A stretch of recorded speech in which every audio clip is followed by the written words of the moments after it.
Okay, so today we are back on module 2 because we haven't finished it yet. We are going to start multi-access OSPF networks and do a packet tracer activity for that, and we'll study further OSPF topics and finish it off. Before we begin, let's revise what we did last time. So we did a packet tracer activity for point-to-point single area OSPF version 2 configuration, where we configured network command on R1, R2, R3. We also configured the IP OSPF interface command, although we did not follow the guide properly, but at least we had the configuration correct, right? And we learned these commands. We saw show IP protocols to understand what protocols are running on the router. In our case, it was just OSPF process running one routing protocol. But what show IP protocols give us is it shows all the configuration for OSPF that are running, what network commands you have run, what is included in this OSPF process, the neighbors, router ID, right? And then using show IP route, we saw what routes were entered into the routing table from OSPF, right? We also did show IP OSPF neighbors to see the neighbor adjacency with other OSPF routers as well. So we did some basic commands. We learned some basics of OSPF, but that was all on the point-to-point networks, meaning the connection between two routers was a serial connection, and OSPF automatically detects that. And when you do show IP, I think we did not do that, but we'll do it today, that you can check with the show IP OSPF and the interface, provide the interface, and that output would show you exactly what type of network on this interface is connected. In our first packet tracer, the networks were all point-to-point. So OSPF behaves a little different when the network is point-to-point. And then now we are going to start multi-access, and you're going to see that OSPF behaves a bit different when the network is not point-to-point. So when the network is not point-to-point, it's multi-access network, okay? So let me bring it up like this. Okay, I think this is better. Okay, so let me get my pen, the red one. Okay, so OSPF network types. So one is the point-to-point, which we already covered. Another is an OSPF network, which is called multi-access network. Okay, so generally this is multi when all the interfaces are connected to a switch, because switch creates a multi-access network. Why? Because it's a layer 2 device. So everything that's everyone can communicate together. So all these routers can communicate together. So this interface on R1 or any interface on R2. So for example, there would be another interface on R1. Let me get this. What happened? So we could have another interface and another interface on R1. So for example, this could be connected to another router. Let's say this is router 5. And this could be connected to a PC, let's say. Right? So in this case, the interface, when we're talking about what network OSPF is connected to, or what network interface is connected, we're not talking about the whole router. We're talking about just one interface. So this interface is still point-to-point, right? This is a point-to-point interface still for R5 and R1 in this case. But this interface, this is multi-access network. This interface is connected to multi-access network. Why? Because, and this is point-to-point, because if R1 is supposed to send a message on this interface, who is the receiver? The only possible receiver is this one device, which is R5. There's only one receiver and there's only one sender. So there are just two devices at the end of this link. It's not possible for a third device to join this network, right? That's why it's called point-to-point network. In this case, this is called a multi-access network. Why? Because if R1 sends a message on this interface, how many receivers there could be? R1 can send on this exact same interface a message to R2.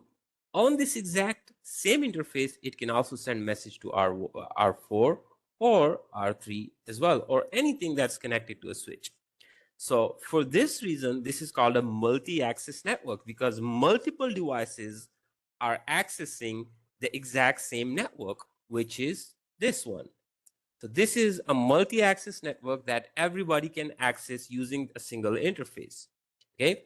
So whenever we have this situation, when we have a switch connected to router's interfaces, that interface of a router is connected to a multi-access network. And that's how OSPF understands it. Like, hey, this is a multi-access network. So OSPF automatically changes behavior that, hey, this is a multi-access network. I need to do something different now. So in multi-access OSPF network, they're unique that one router controls the distributions of LSAs. So whenever it's connected, whenever routers are connected to multi-access network, what OSPF does, if it's running on all these routers, right, or even some of them or one of them, the because OSPF is running individually on each of them, right? So the OSPF running on R1 or R2 or R3 or R4 automatically starts thinking that, hey, we only need one control router, one router that would control sending the LSAs. Okay, so one of them should become a router who would be who would distribute the LSAs. Remember LSAs, link state updates, because that's how OSPF routers share updates with each other when there's a network change, when there's a new network coming in, when there's a network disconnecting, anywhere, the router has to send OSPF LSA messages to everyone, right? So that everyone gets updated, because everyone must have same link state databases, right? So if there's a change, for example, there's a change here. So there was a network connected, but now it's disconnected. So that's not even available. So this R2 will generate LSA and send it to R1, R2, R3, R4, a lot of LSAs to update your databases, because this network that I previously told you was there, it's no longer there. So don't send me packets for that. Update your link state databases, run your algorithms again, and remove that route from the routing tables because it's not available anymore. So that means a lot of updates to be sent in this network, which can cause problems. So that's the issue. So I mean, R3 would be sending LSAs to all these. So there could be 50 routers connected to, there could be 20 routers connected to this multi-access network. So whenever something is happening, each router is sending LSAs to all 50 routers. We don't want that to happen. And that's why what OSPF does to control the traffic in the multi-access network, we select, or OSPF selects, one router who will be responsible for distribution of LSAs. We don't want everyone sending LSAs because it eats up a lot of resources and bandwidth, right? So what OSPF does is the router that is elected, so OSPF will elect a router for this role, which would be determined by the network administrator through proper configuration. So we have to do some configuration so that OSPF can elect a single router in this multi-access network, which will be responsible for distribution of LSAs, and all other routers will not distribute LSAs. One is enough that can update everyone else. We don't want everyone to be updating everyone, okay? And that's called a designated router. That one router, which will be controlling everything, would be called as designated router. That would be like a boss inside this multi-access network that, hey, I'm the one that's going to update you, so you guys don't worry about everything, okay? So I'll keep everyone updated. And because this is a multi-access network, we can use multi-access IP addresses, right? So we'll use multicast instead of broadcast. We'll use multicast because that's more efficient. So in multi-access network, OSPF elects a DR, which would be the distribution, which would be the router that would be controlling the distribution of LSAs, and a backup DR, which is called a BDR. So the backup DR is just elected just because, just in case a DR fails. So we already have a backup DR, which will become a DR. So it will become a next DR just in case DR fails or it's not accessible. It got disconnected. It had a power failure. Anything could happen to DR, right? So we always think about backups.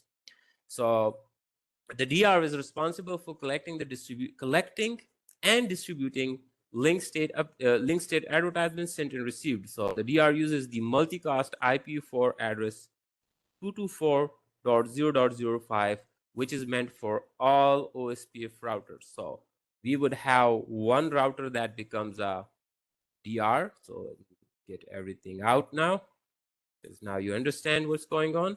So one of them would become a DR. So for example, R2, R1 would become a backup DR, backup designated router, and only DR is going to send link state updates and link state advertisements to everyone. And how it would send it to everyone? Using a multicast address, which is 224.0.0.5 here, right? And this multicast address is called all OSPF routers. You have to remember this because this could be asked in exams, right? Or it could be used in exams like, whoa, if a DR is sending a link state update, what address is going to send on? So it will not send it on individual IPs to these routers. It will send it on this multicast IP address .5. All other OSPFs, all other OSPF routers, they listen on this 224.0.0.5 for link state updates. A BDR is also elected in case a DR fails. So the BDR listens passively and maintains a relationship with all other routers, but it does not send updates. So if a DR, so in case a DR stops producing hello packets, that's how BDR keeps an eye on the DR, whether DR is working or not. So listens for the hello packets, which all routers, all OSPF routers send to each other by default at 10-second interval. So if it does not listen for up to 40-second, which is called dead timer, which we will be discussing later on, then the BDR decides that, hey, it seems like DR is dead for some reason, so I now can become a DR, and I will take the role of DR, and now this will become a DR and start sending link state updates and advertisements, right? All other routers becomes DR other, or some people call it brother, like brother.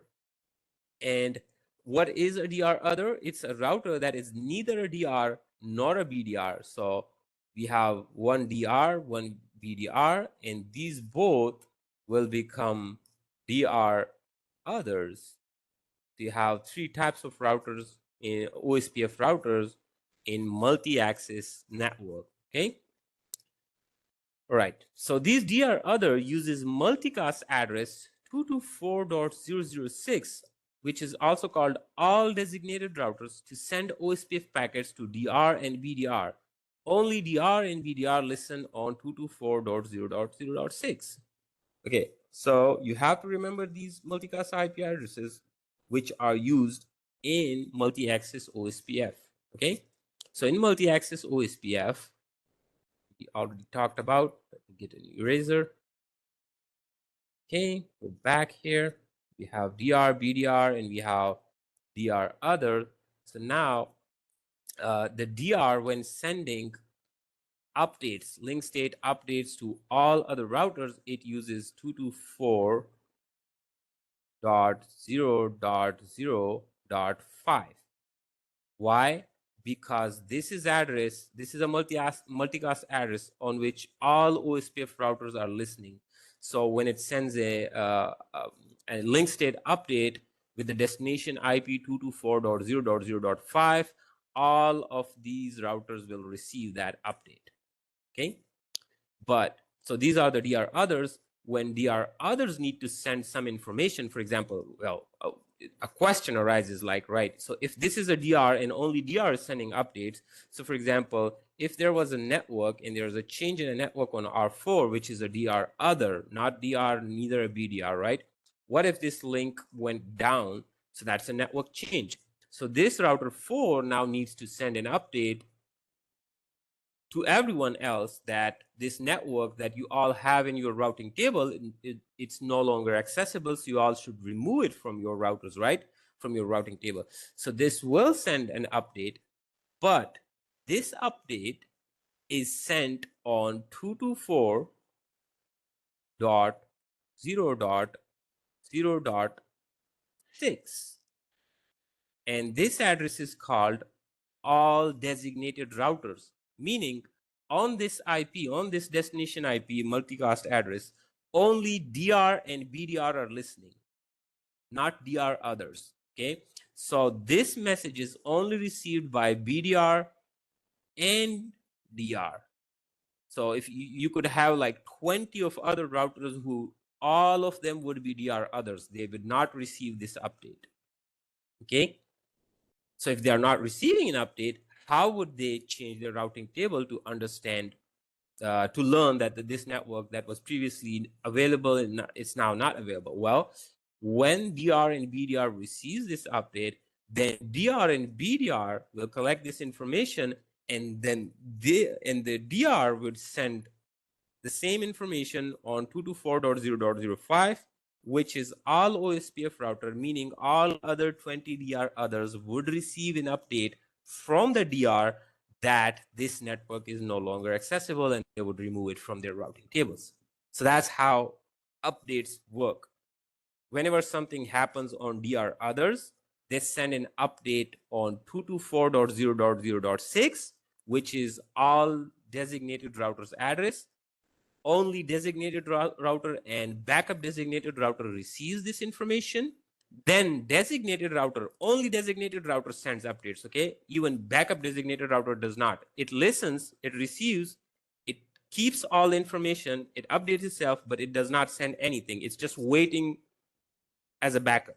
It's not doing anything. Okay, so the DR would then send that update on 224.0.0.5, which is all OSPF router multicast address, and all other DRs would get this update because all DR others are listening on 224.0.0.5.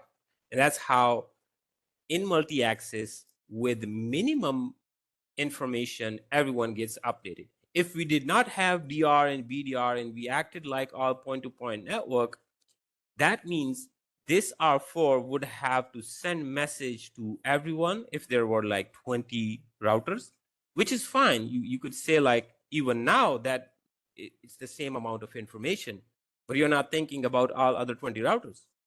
If there is a disconnection on 2 routers, let's say, so now R3 also has to send update to 50 or 20 routers, and R4 is also sending to 20 routers. So now you are updating 40 routers at the same time, which means you'll be sending a lot of updates and there will be a lot of traffic. Now imagine if there were 5 routers having a change at exact same time. So now multiply that with 20. So that's how it keeps increasing. In this case, when we have a DR and BDR, no matter how many routers have changed, they all send update only to DR and BDR, and DR and BDR can create a one link state update in which a lot of LSAs are added together, because that's how LSAs work, right? Because they are all inside LSU, and it can send only one LSU to all 20 DR others and update them all at once about all the changes together. Okay, so that's how we're reducing the traffic by following DR and BDR method. So this is a topology in which R3 is a DR and R2 is a BDR. So in this multi-access topology, there are 3 routers integrated over a common Ethernet multi-access network, and that network is 192.168.1.0/24, meaning this interface is 192.168.1.1, this is 1.3, and this is 1.2. Okay, and because the routers are connected over a common multi-access network, they're connected to a switch, OSPF has automatically elected a DR and BDR. And R3 has been elected as a DR here because it has the router ID 3.3.3. So others have router ID 1.1, router IDs 2.2. So if you look at this, why was this elected as a DR? Because it has highest router ID in the network. So by default, a DR would, that interface of a router's interface would become a DR, which has the highest router, that router would become a DR which has the highest router ID in the multi-access network. So in this case, you have 3 routers. So 1.1.1, 2.2.2.2, and 3.3.3. Which one is the highest? 3 is the highest because it has the highest IP router ID. R2 is the second highest, 2.2.2. That's why it becomes a BDR. And router ID 1.1.1, this will become DR other. And all other routers, no matter how many they are, they will all become DR others. Okay. And you can verify the OSPF router roles using show IP OSPF interface, because basically the interface becomes the DR or BDR, right? For example, we generally say that R3 became DR, but to be very specific, R3's GEG 0x0x0 interface became a DR, because if you look at the GEG 0x0x1, it doesn't even know what a DR BDR is, because it's not even part of multi-access network. It could be connected to another router, so it would be a point-to-point, right? So a DR and a BDR doesn't make sense for that interface. That's why if you have to look at the status of DR and BDR, whether they are DR others, you'd have to do show IP OSPF interface and provide the interface command. And that will give you information like what is the state of this device. So here it says the state of the R1 is DR other, because it has the lowest router ID. And it's also saying who is the DR. It knows that. The DR is 3.3.3 router ID, and the backup designated router is 2.2.2. And it also has the interface addresses of these. So it knows about that. It also showing in their adjacency table, if you do, its neighbor count is 2, and these are the adjacent neighbor, and also says that they are backup designated and who is designated router. Okay. Similarly, if you do it on R2 with show IP OSPF and give it the interface name, it says my state is I'm BDR, and the DR is 3.3.3. Backup designated router is 2.2.2.2, which is it itself. That's its own router ID. Okay. Similarly, on R3, if you run the same command, it says that my state is designated router. Okay. And the IPs of designated router and backup designated, in which case this is itself, this is the backup, is also visible here. You can also check show IP OSPF neighbor command, which we did in last packet tracer command. But in that case, if you remember, well, we did not point it out, but if you remember when we did that, there's another state that is called, when you do show IP OSPF neighbor, it would say full. Do you guys remember these states? Full. It starts from init, then it's running into two-way, then X start loading, and then it eventually full, right? So when you do show IP OSPF neighbors, it shows the state of that neighbor, at what state they are. Usually all of them are at full state. But after that, there's a slash and there was a dash. In point-to-point networks, it just have a state. After that, there's a dash, meaning there's nothing, there's no information to show. Because that spot is reserved for multi-access networks. When you have a multi-access network and you do show IP OSPF neighbor, and those neighbors are neighbors on a multi-access network with this router, then there's an information here. And this is the information.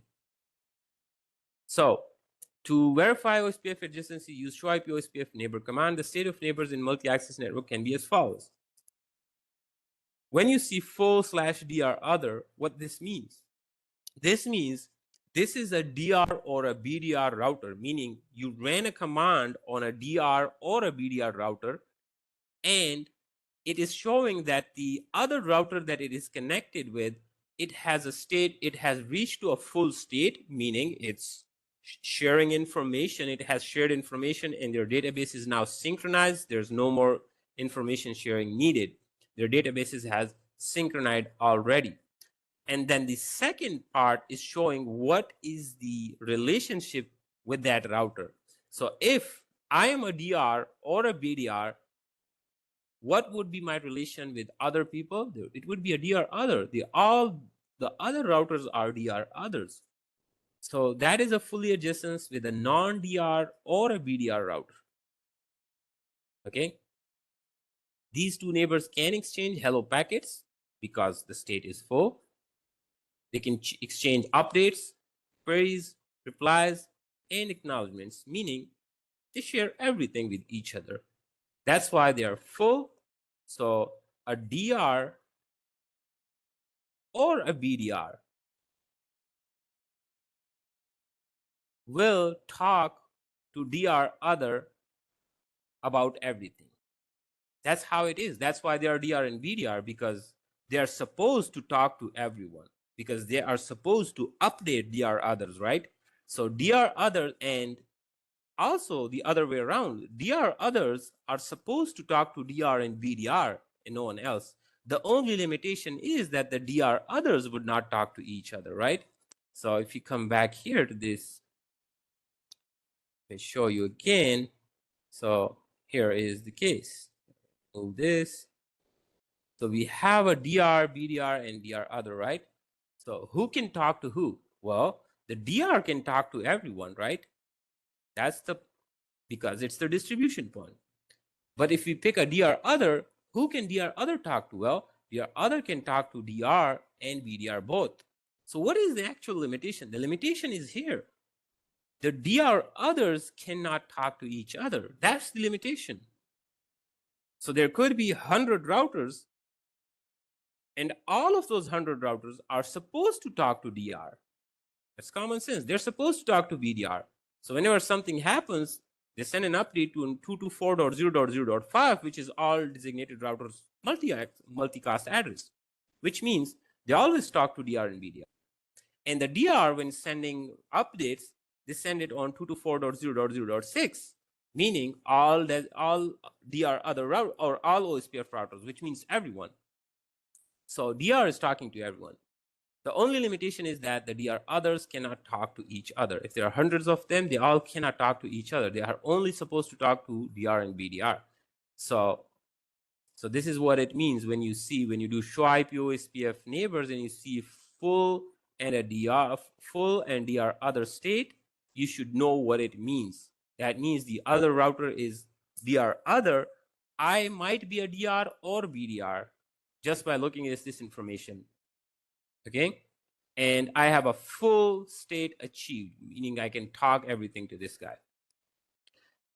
In some cases, you would see full/DR. That means the router is fully adjacent with the indicated DR neighbor. So the neighbor is DR. It's a designated router, and these two now, which means obviously you can talk to designated router about everything. That's the purpose of designated. Designated router can talk to you about everything. That's why we have reached a full state. Similarly, if your neighbor is BDR, again, you're reached to full state. Your neighbor is either DR, your neighbor is either BDR, it's the exact same thing. DR and BDR, you can talk fully about everything to DR or BDR, and they can talk back to you. This is only the odd one. This is where it means you yourself are also DR other, and your neighbor is also a DR other.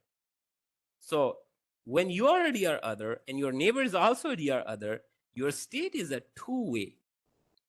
You will not move forward from a two-way state. Remember those states? It starts from init. What does happen in init state? You send hello packets with your router ID.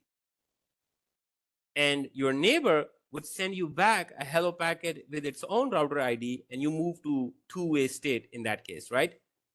After that, the state is X start, in which we start, one of them would be elected to start sending the database descriptions, right? But DR others never move ahead of two-way state because they are not supposed to exchange their database descriptions, their databases with each other. They're only supposed to share that with DR and BDRs. So that's why when your neighbor is DR other and you're also DR other yourself, your state would be two-way. You cannot move from a two-way state. So the non-DR or BDR router has a neighbor relationship with another non-DR or BDR router. These two neighbors exchange only hello packets, and that's it. You cannot exchange anything else. Okay? And you'll check that in the packet tracer as well. So the normal state of OSPF router is full. So far, you have only seen full. So when you're on point-to-point network, this is supposed to be full. It should always say full state achieved with your neighbor. If it's not full, if it's stuck in some other state, then that means there's a problem. Normally, that's how it is. Except for when you are in multi-access network and you are a DR other and your neighbor is DR other, then you would see this two-way / DR other. This is the only acceptable state in which even if you are stuck at two-way, that's fine. Because you're supposed to be stuck in two-way if you're yourself DR other and your neighbor is also DR other, okay? And you can see it here. So on R2, if you do show IP OSPF neighbor, it says 1.1.1, the state is full, but the neighbor is DR other. With 3.3.3, it's saying, hey, that is a DR, my state is full. Why? If when you look at this information, think about from exams perspective. In exams, a simple question could be asked by giving you this output, and simple question could be asked, what is R2? You have to look at this information, and you should be able to tell what is R2 in which we are running commands. So if I have a full relationship with DR other and full relationship with DR, that automatically means this R2 is BDR. How can I tell that?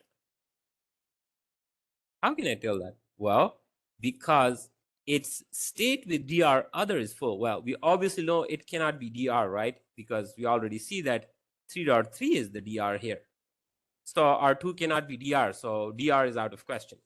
Now there are only two other roles left. The R2 could either be DR other or it could be a BDR.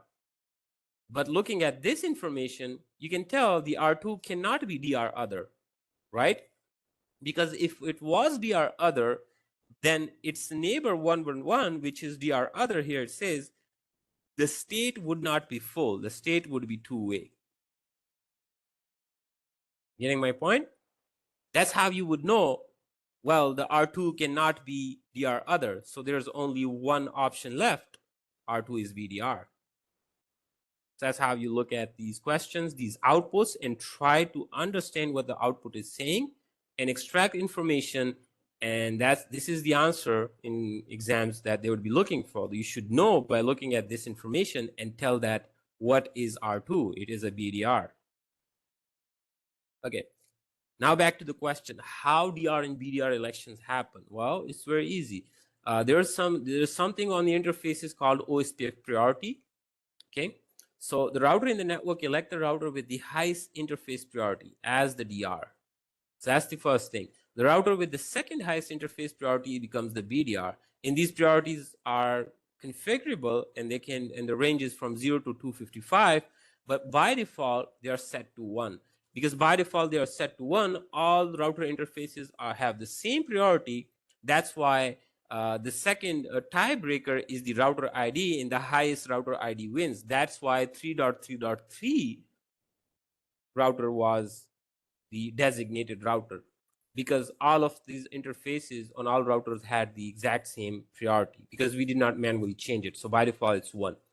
If you change someone's priority to 0, that router does not participate in DR and BDR election, meaning that cannot be DR or BDR at all. It will always become a DR other. So if you want an interface of a router to never be a DR or DR other, just set its priority to 0. That means it can never be DR and BDR. Otherwise, if you're not changing anything, which people usually don't, then all interfaces have one priority, it's same. Then the highest router ID becomes DR and the second highest becomes BDR, okay? And that's what happened by default. That's the default behavior.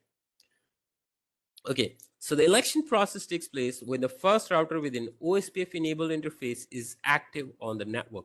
When does the election start? Whenever the interface comes up on the multi-access network for the first router, it starts the election process. It looks around.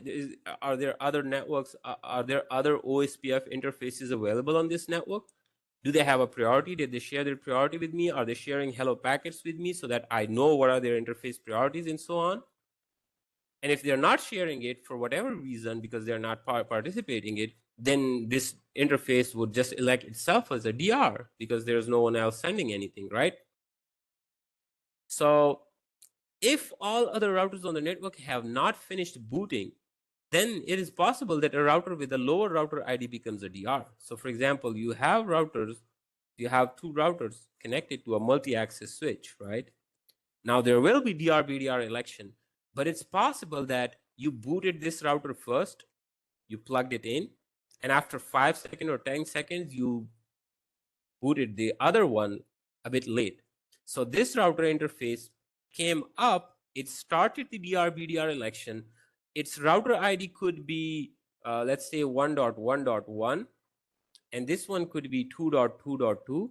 So by looking at the router ID, you would think that, hey, this one should become a DR, which you are correct. But what could happen is that this interface was not up yet because you powered it up later and it wasn't even yet up. It did not complete its boot process. The first one completed it. It started the DR election. It waited for hello packets. It did not receive any hello packets to know even that there is another router that with the highest router ID, right? So it completes the election process and it selects itself as a DR because there's no other router. And when this comes up and starts the hello packets, this one already sends a hello packet and already says that, hey, I am the designated router, right? Because the election is done. There's no second election. It's done.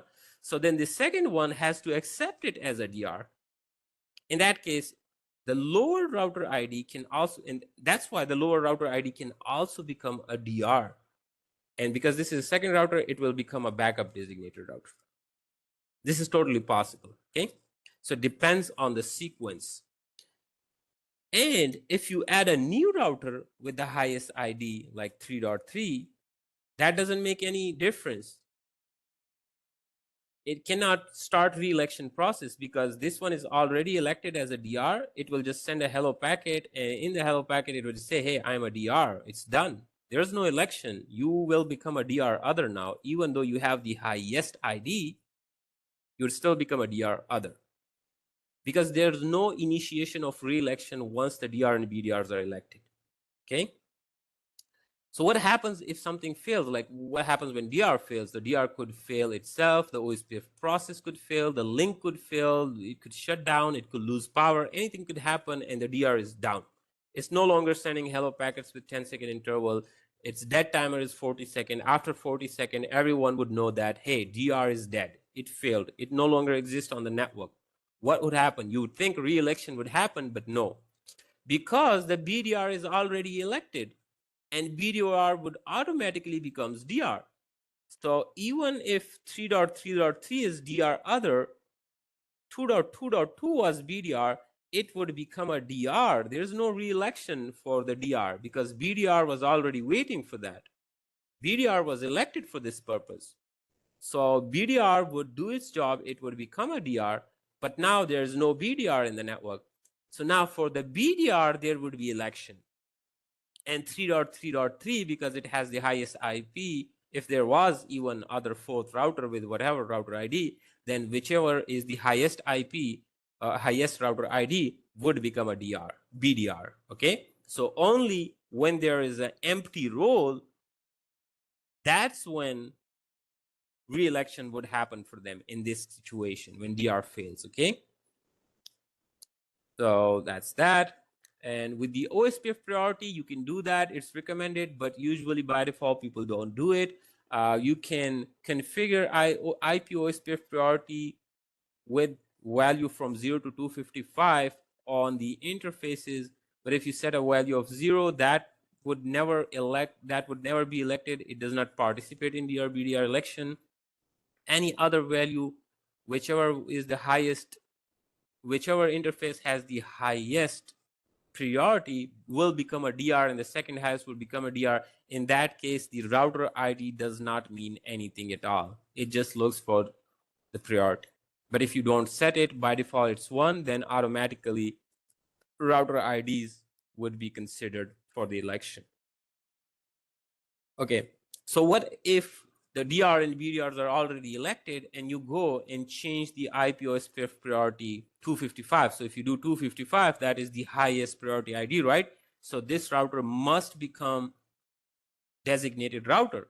But again, the problem is if there was a DR BDR election already done and somebody else is a DR, even though if you come and change the priority, it does not make any difference because OSPF does not start or initiate re-election no matter what happens unless there is an empty role. Or if you want this router R1 to be a designated router, you can go change its priority, and then you have to clear the IP OSPF process. Remember, I guess we did that. You had to do that if you want to change the router ID as well. So once the router ID is set, even if you change the router ID, it does not take effect until you restart the IPS OSPF process. So the command is clear IP OSPF process. It asks for confirmation. It says yes. Then it starts OSPF process completely from the beginning, and you have to do it on all the OSPF routers so that all OSPF routers start the re-election. But remember, you don't do this in production. You can do it for practice. You can do it in your labs. You don't do that in production because if you do this in a production, you see the adjacencies go down.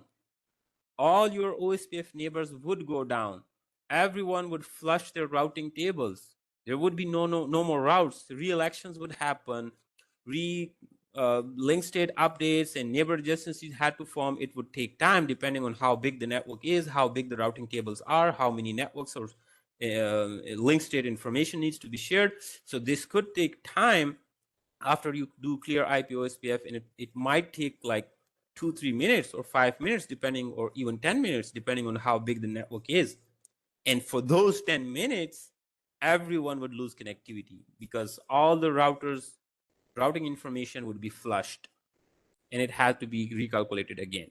Okay, so let's go and do a packet tracer activity based on that. You bring it up.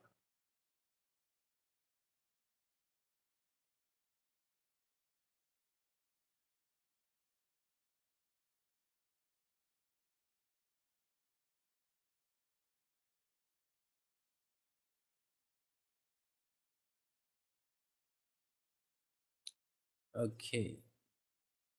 Okay, not this again.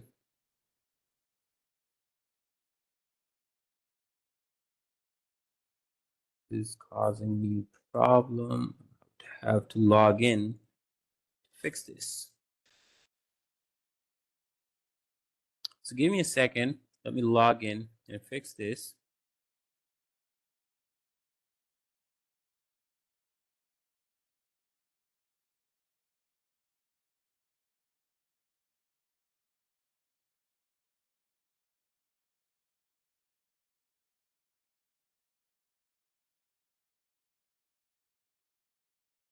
So see again.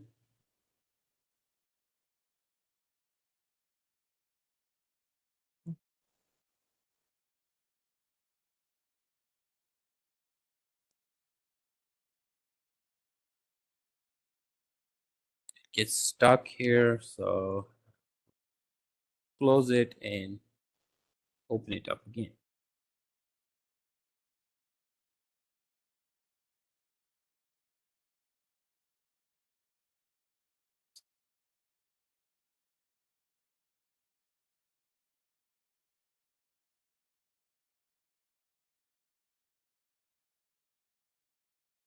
Still asking me.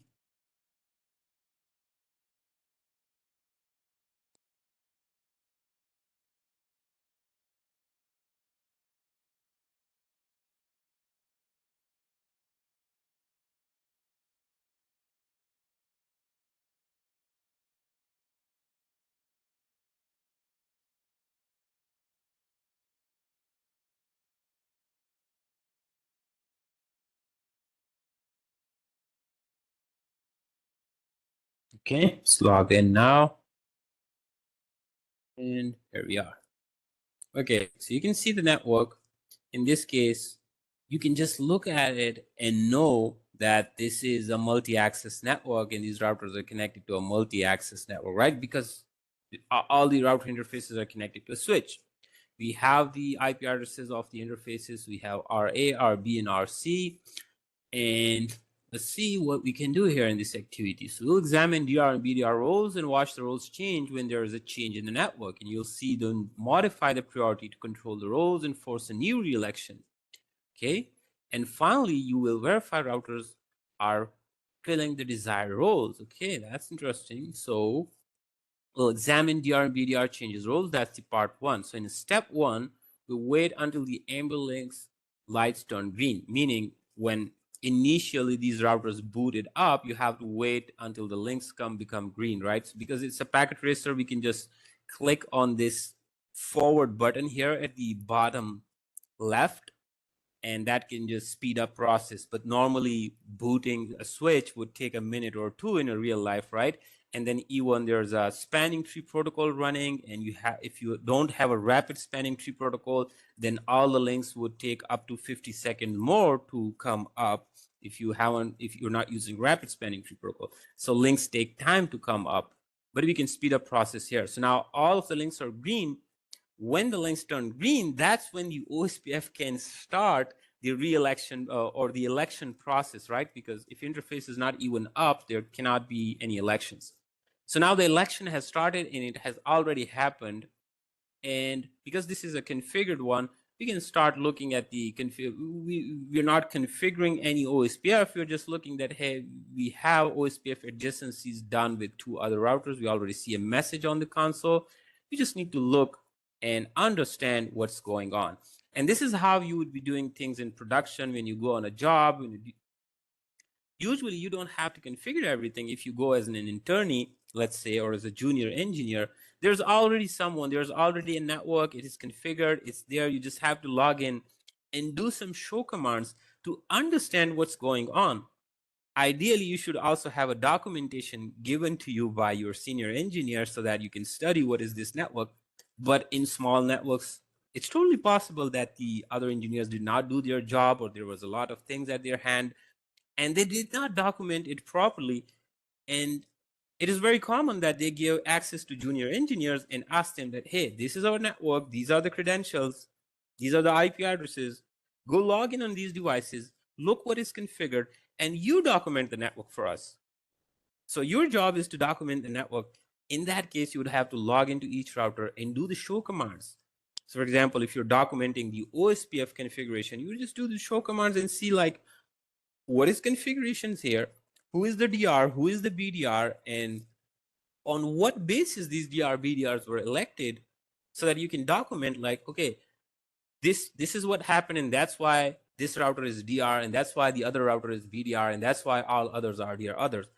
You'd have to check whether that was done using router IDs, whether that was done using interface priorities.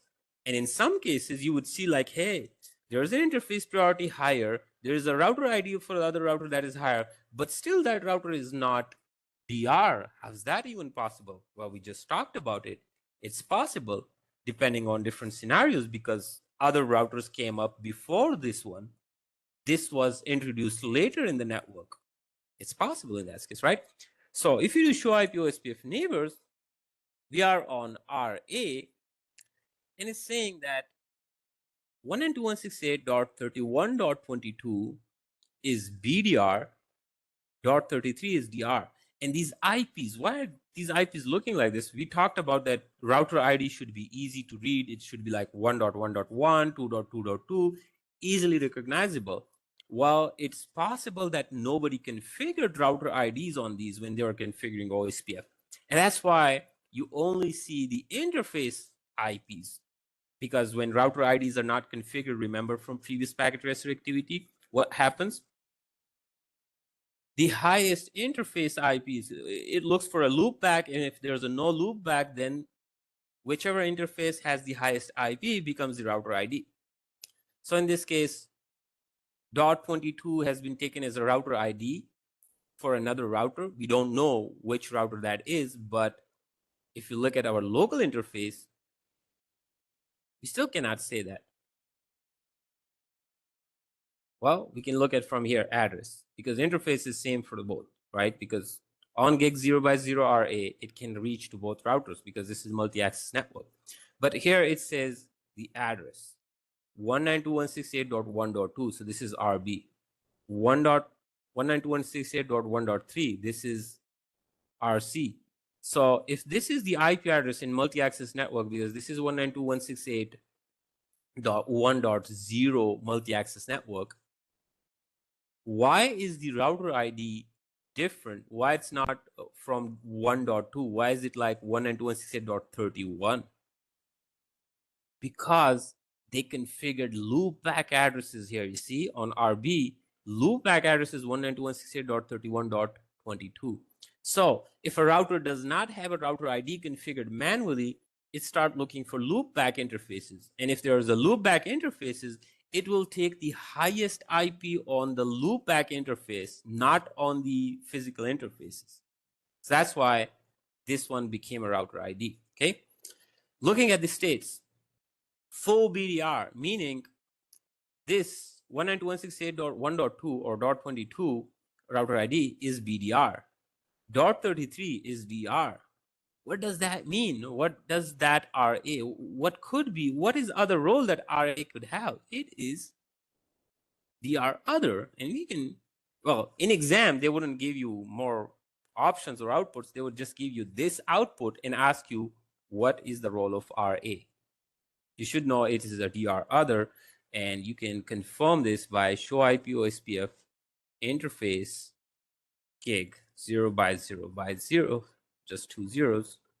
Let's see, what does it say? Well, it says state DR other right here. RA is DR other. Okay, this is how you collect information. And you can go and do the same on RB, and you can do show IP OSPF neighbors, and you can see that .33 is DR, this one. .11, this one, RA, is DR other. What is RB? Well, there's only one thing it could be, it's BDR. And you can do show IP OSPF. And I'm looking at this interface, it's gig 0 as well. Gig 0x0. To do it like this. Oh, show IP OSPF interface. Gig 00. And here it should say the state is BDR. And so far, you can do it for RC, so you know that. So now you know which router is DR, which is BDR, and what is the OSPF state of router RA. It was DR other. We already checked that, right? Now, let's turn on the IP OSPF adjacency debugging. So we can monitor what is the configuration or updates they're sending each other. So you can monitor that the DR and BDR election process with the debug command on RA and RB with the following command. So let's do that. We go to RB, put it on the top, and RA as well on the top, so you can see them both working together. So let me just expand it a little bit. We see it a little better like that. Okay. So I will do debug IP OSPF adjacencies. We have to do it at enable. Okay. Enable debug IP OSPF adjacencies, and debugging is on. Okay. So now we're not getting anything. Although debug, well, you wouldn't know what a debug is. So debug is like whenever you have a problem, it's a complicated problem, and you cannot just solve it by just looking at the show commands and configuration. Then you start moving to the debug commands. What debug does, it shows a lot of logging information in real time on your console when something is happening. So for now, we are debugging only IP OSPF adjacency. We are saying that we only want to see all the messages that the OSPF router would be sending with another OSPF router to form adjacencies, right? And that's what this command is doing. So if you do debug, you can enable debugging for a lot of things. For IP, let's say we do IP in question mark, you can do it for ICMP, EIGRP, NATing, packet, routing, etc. So whatever you want to see, you can say here. So right now we have only said that, hey, we only want to see the IP OSPF adjacency packet. So it shows you all the real-time packets if this router is communicating. Right now, we did the command and we're not seeing anything. That means there is no communication for IP OSPF adjacencies going on. So you have to do something to initiate that, because OSPF, when its convergence has reached, it doesn't do anything. It doesn't send any updates, right? Unless it does every 30 minutes, but we don't want to wait that. And that would also still not have adjacency messages. So now we'll go to disable gig Ethernet 0x0 on RC. So we're on RA and RB.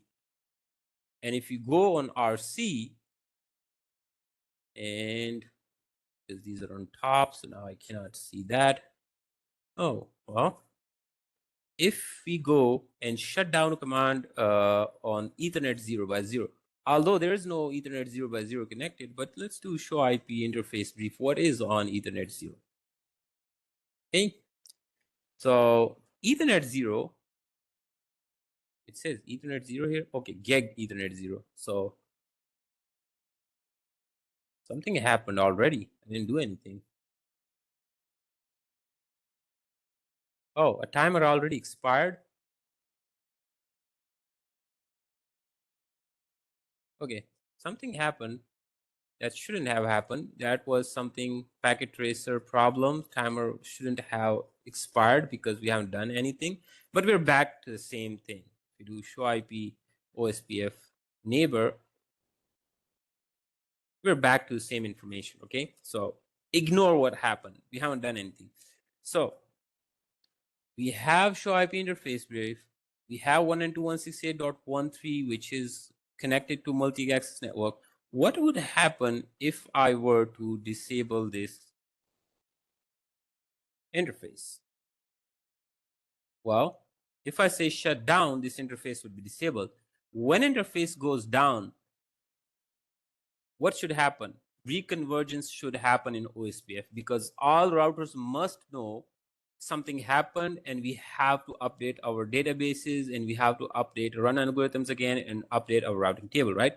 So if I say shut down, you see, obviously the neighbors went down on this RC because its interface went down. You can see it here, right? Interface went down. It's red. It's gone. So it no longer exists. So RC no longer exists for RA and RB, but RA and RB doesn't know about that yet. Nothing happening on RA and RB. So it says, wait. A and RB does not know that the RC is dead until the dead timer expires, which is about 30 seconds. And now RA and RB just learned that, hey, R3 is down after 30 seconds. And that's why it says here, well, I'll let it do its stuff, and it already did. So we'll scroll up to top. So RA and RB are saying that, hey, the 192.168.31.33, which is the RC, is dead. Its neighbor C went from full to down. The state went from full to down.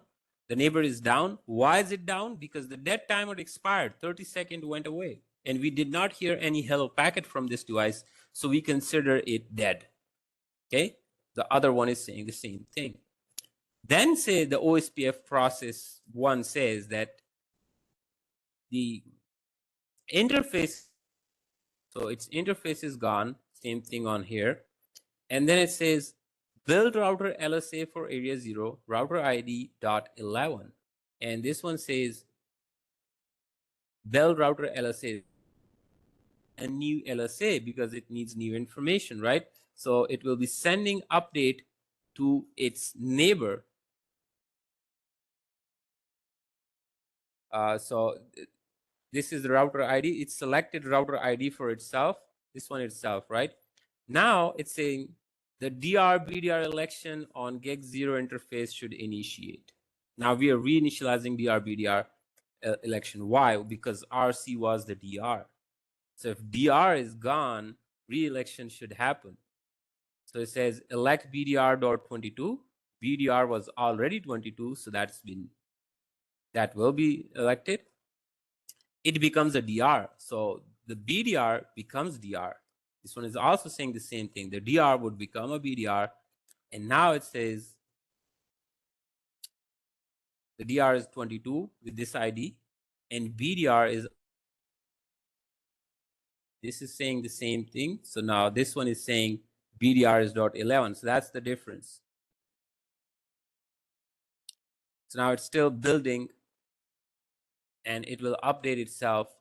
So this is my router ID. It's still saying, and now it will start saying the same thing here. So elect BDR.11, it says elect BDR.11. DR is .22, DR is .22. So now it's updating itself. Over here, it was saying BDR is .11, and here it was saying BDR is .22 because it wasn't yet updated. So now they're doing elections, and when everything settles down, this is the final information. The re-election happened, and now if neighbor, it's saying .22 is the DR, myself is BDR. So how can we do interface gig 0x0? And now it's saying where is state is BDR. And similarly, if you do show IP OSPF neighbor here, it will say the other router is BDR, which is because there are just two routers, so RB is automatically a DR. Okay. Re-election only happens when the DR is dead. So we saw when DR is dead, other route BDR would automatically become the DR. There's no election needed for that. But for the BDR, the election was needed, so RA became a BDR. All right.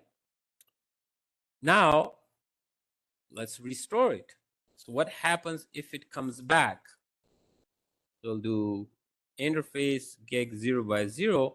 We'll say no, and we have to wait for this amber to turn green, but I can say forward so it can turn green quick. So when it turned green, I mean, there is no election needed right now. Like, you can try it, but there is no need. So there was more information coming in. So you can see after we ran the last command, when we bring up the RC interface, again, we have information to elect DR and BDR, but nothing is going to change. You see,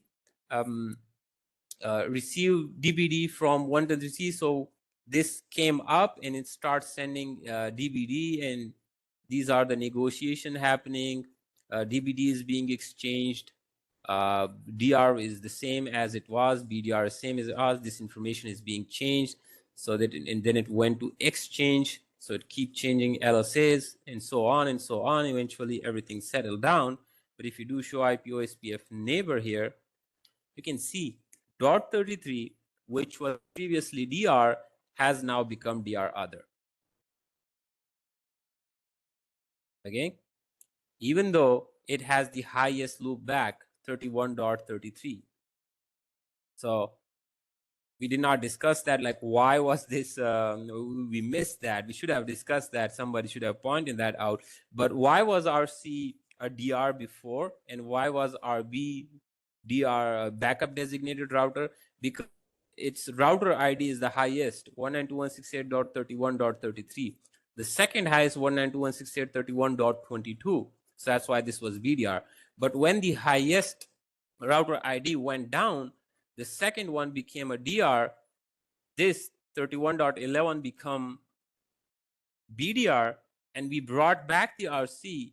Even though it has the highest router ID, you can see it here, it has higher ID than .11 and .22 as well, yet it is DR other. Why?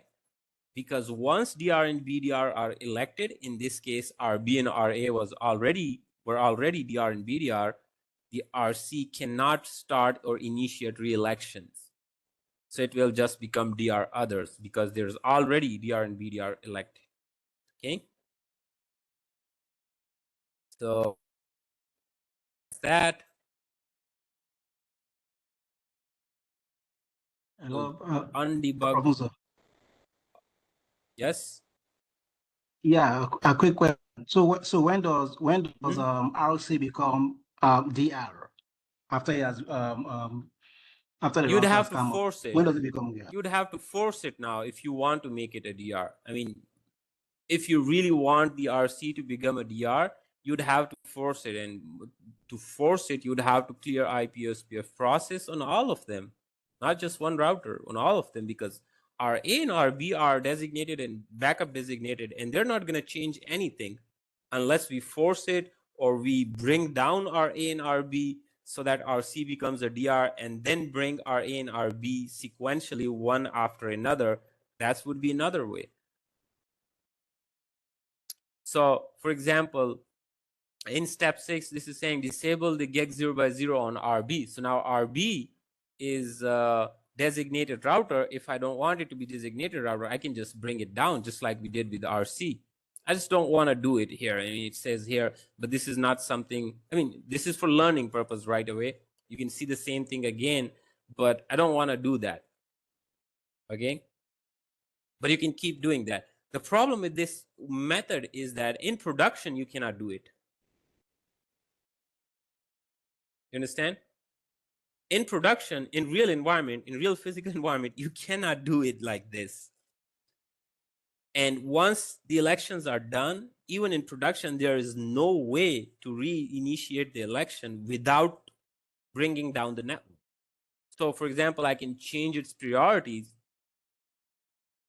but still nothing would happen. And that's what we're doing next. Let's change the priorities. So to change the DR and BDR, use IP OSPF priority command. So RA is 200, RB is 100, RC1, which will have default priority, which is 1. So let's do that. So on RA, let's say I say enable, go to config, interface GEG 0x0 is the interface that's connecting to multi-access network.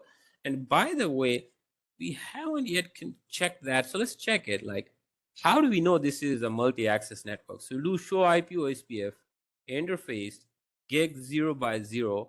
And where does it say like this interface GEG 0x0 is type of a multi-access network? That's where. Over here it says OSPF router ID process is 1. Router ID is this .11. Network type is broadcast. If it was point-to-point, over here it would say point-to-point or P2P. This is what it means that this interface is multi-access network because it has broadcasts enabled on this interface. And that's why you have this information of DR, state DR, designated router, backup designated router. If the network type was point-to-point, you would not even have this information because there is no DR, BDR concepts when the network type is point-to-point, okay? Anyway, let's go back. Interface GEG 0x0, and we say IP OSPF priority. You can do question mark. It could be set from 0 to 255. And based on our guide, let RA be 200. And I'll go to RB and make it 100.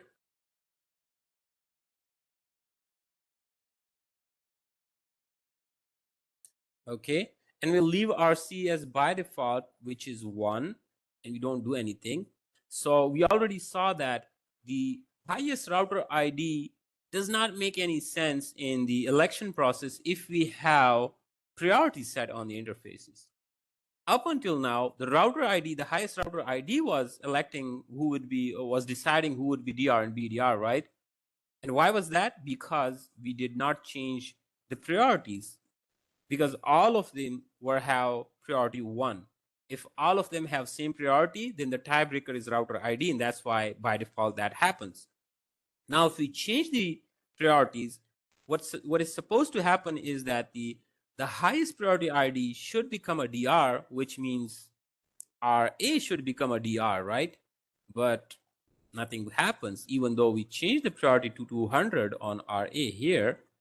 And if I do show IP OSPF neighbors, it says the .22 is the DR, RA is the BDR. So if you do show IP OSPF interface GEG 0x0, it would say that state, where is the state? It's BDR. Why is it BDR? Well, we did change the priority on its interface, but it does not initiate the re-election. That's the problem. You can make changes and do anything. It does not change. It does not re-elect anything unless you clear IP OSPF process on all of these routers or bring down one of the router who is DR. But even in that case, the BDR automatically becomes DR, and this router can only become BDR, which is it already is. So you'd have to bring down DR and BDR both for this priority to take effect, and then the RA would become a DR, which is stupid thing to do. Sorry to say that. Nobody's going to do that in production, right? So the only way you can do is to do it clear IP OSPF. Again, in production, that is still a big thing. That's a big deal. Like, hey, we would lose connection. We'd lose connectivity if you do that for, like, let's say for 5 minutes. We don't want to do that. Anyway, so now we did that, but we have to force an election by resetting the OSPF process. So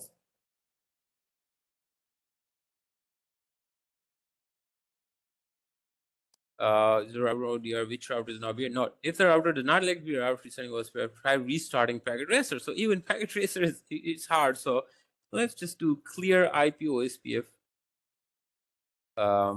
process 1. So that would be the command, clear IP OSPF process 1. So is it E11? Okay, you don't have to specify a number. It will just say clear IP OSPF process. It will reload the OSPF. As soon as I hit enter, it will ask me for confirmation. I would say yes. And you see, when you do that, it tears down the neighborship relation, which means everything goes down. All the routers get flushed. All the databases with these neighbors are deleted and everything. And then it forms the adjacencies again, loading to done. Now, obviously, this is packet tracer. It's happening very fast because it's a small network and it's just packet tracer. On real hardware, this would take time, especially if your network is big. There's a lot of routes involved, a lot of link state information. It would not come up so quick. It could take minutes, 2 minutes, 5 minutes, anything. And let's do show IP OSPF neighbor again.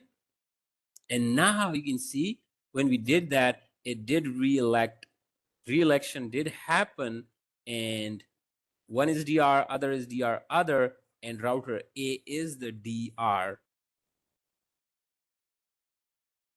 Why? Because now the priorities we set took effect, and you can see that state is DR and its priority is 200. That's also set here. You can see it, and that's why we became DR. But we had to reset OSPF, which is causing a downtime. Okay. And I have a 66% completion. We'll check result. What else I missed? RC OSPF priority is incorrect. Well, on RC, we did not have to set a priority at all because it should be on default. But let's do it anyway so that it says it's 100. We can just check what is the priority right now. So it could say show IP OSPF interface gig 0x0. It'll show us what the priority. Well, it's 2.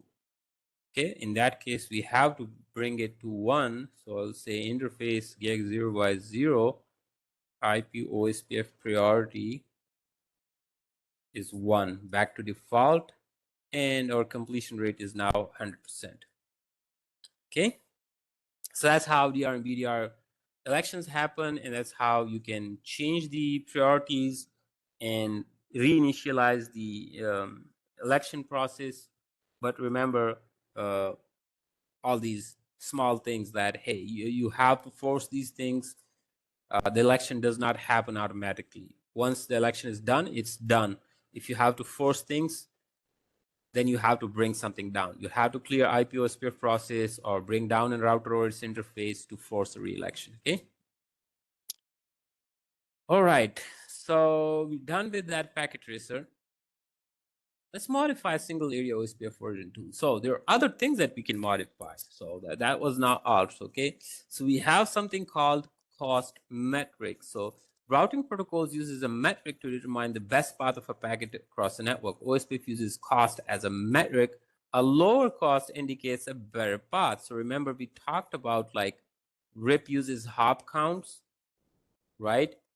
But OSPF does not use hop counts, it uses cost. So OSPF, if there's a remote network here, so how does it know this remote network can be reached by, let's say, these two paths, right? Which one is the best path? For that purpose, we have something in routing protocols called metric.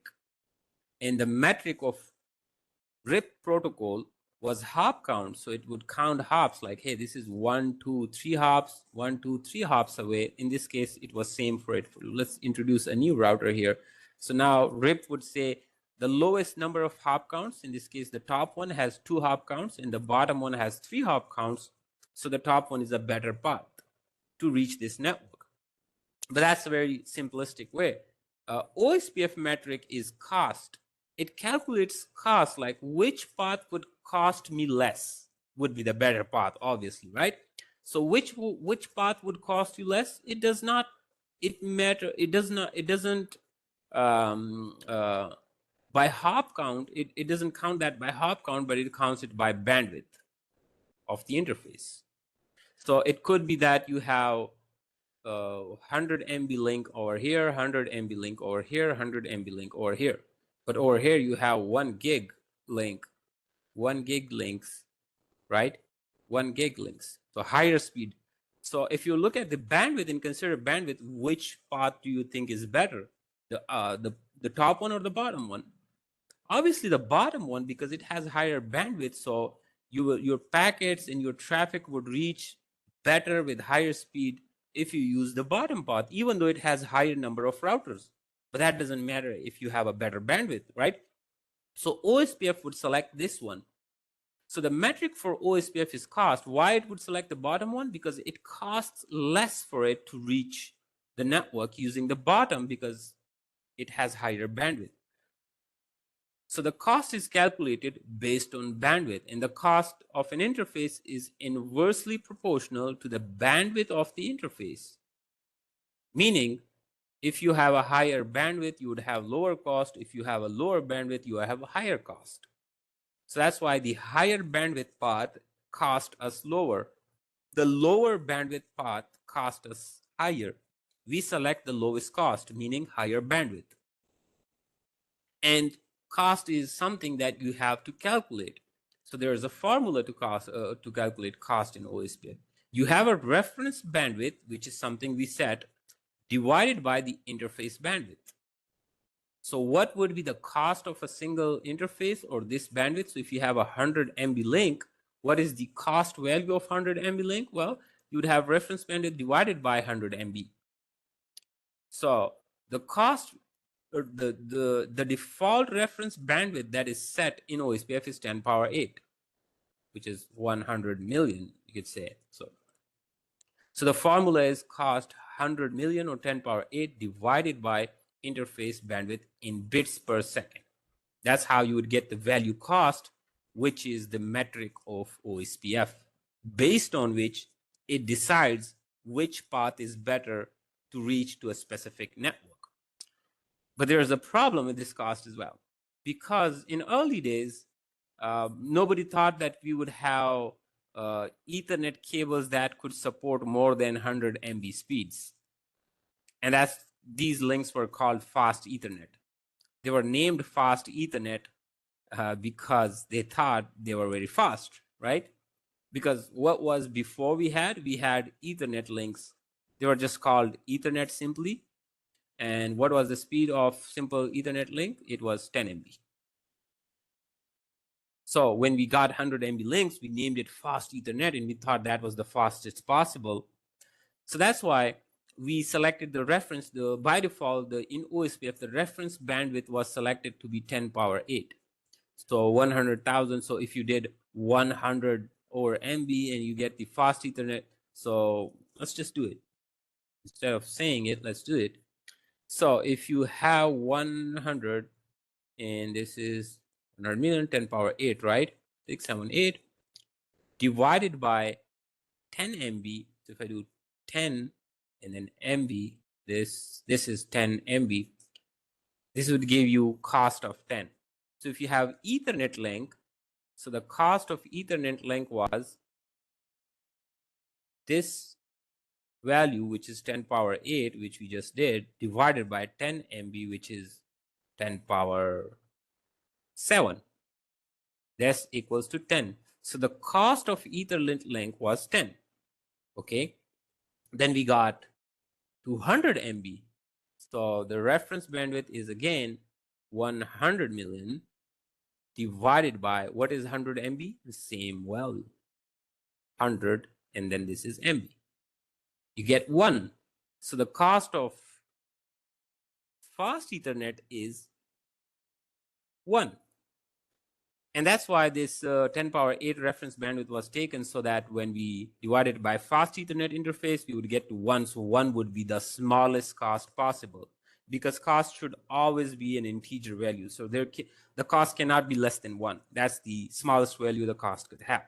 And that's how it was designed. So that's why the reference was 10 power 8, so that the cost of fast Ethernet is always 1.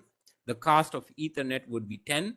And then based on that, you can do quick calculations that, hey, if we have a network with Ethernet and fast Ethernet links, well, which one is the better part? You could do that like, hey, so I have 2 routers connected like this, and there is a network that is connecting both of them, and this one is a 10 MB connection, and this one is 100 MB connection. So which one is a better path? Well, the bottom one is better. Why? Because the cost of 10 MB connection becomes 10, and the cost of 100 MB connection becomes 1. So which one is the lower cost? 1 is the lower cost, so this one would be better path, right? So it was easy calculation that way. But the problem arises when we had better cables than fast Ethernet. So now we have Giga Ethernet, and then we have 10 gig Ethernet. So now we have a problem. The problem is that Ethernet was 10 Mbps. So 10 power 8 divided by 10 power 7 becomes 10. This is wrong in the slide. It should be 10. Fast Ethernet is 100 MB. So 10 power 8 divided by 10 power 8 is 1. That's the minimum value a cost can have, minimum integer value. Then we had 1 gigabit links.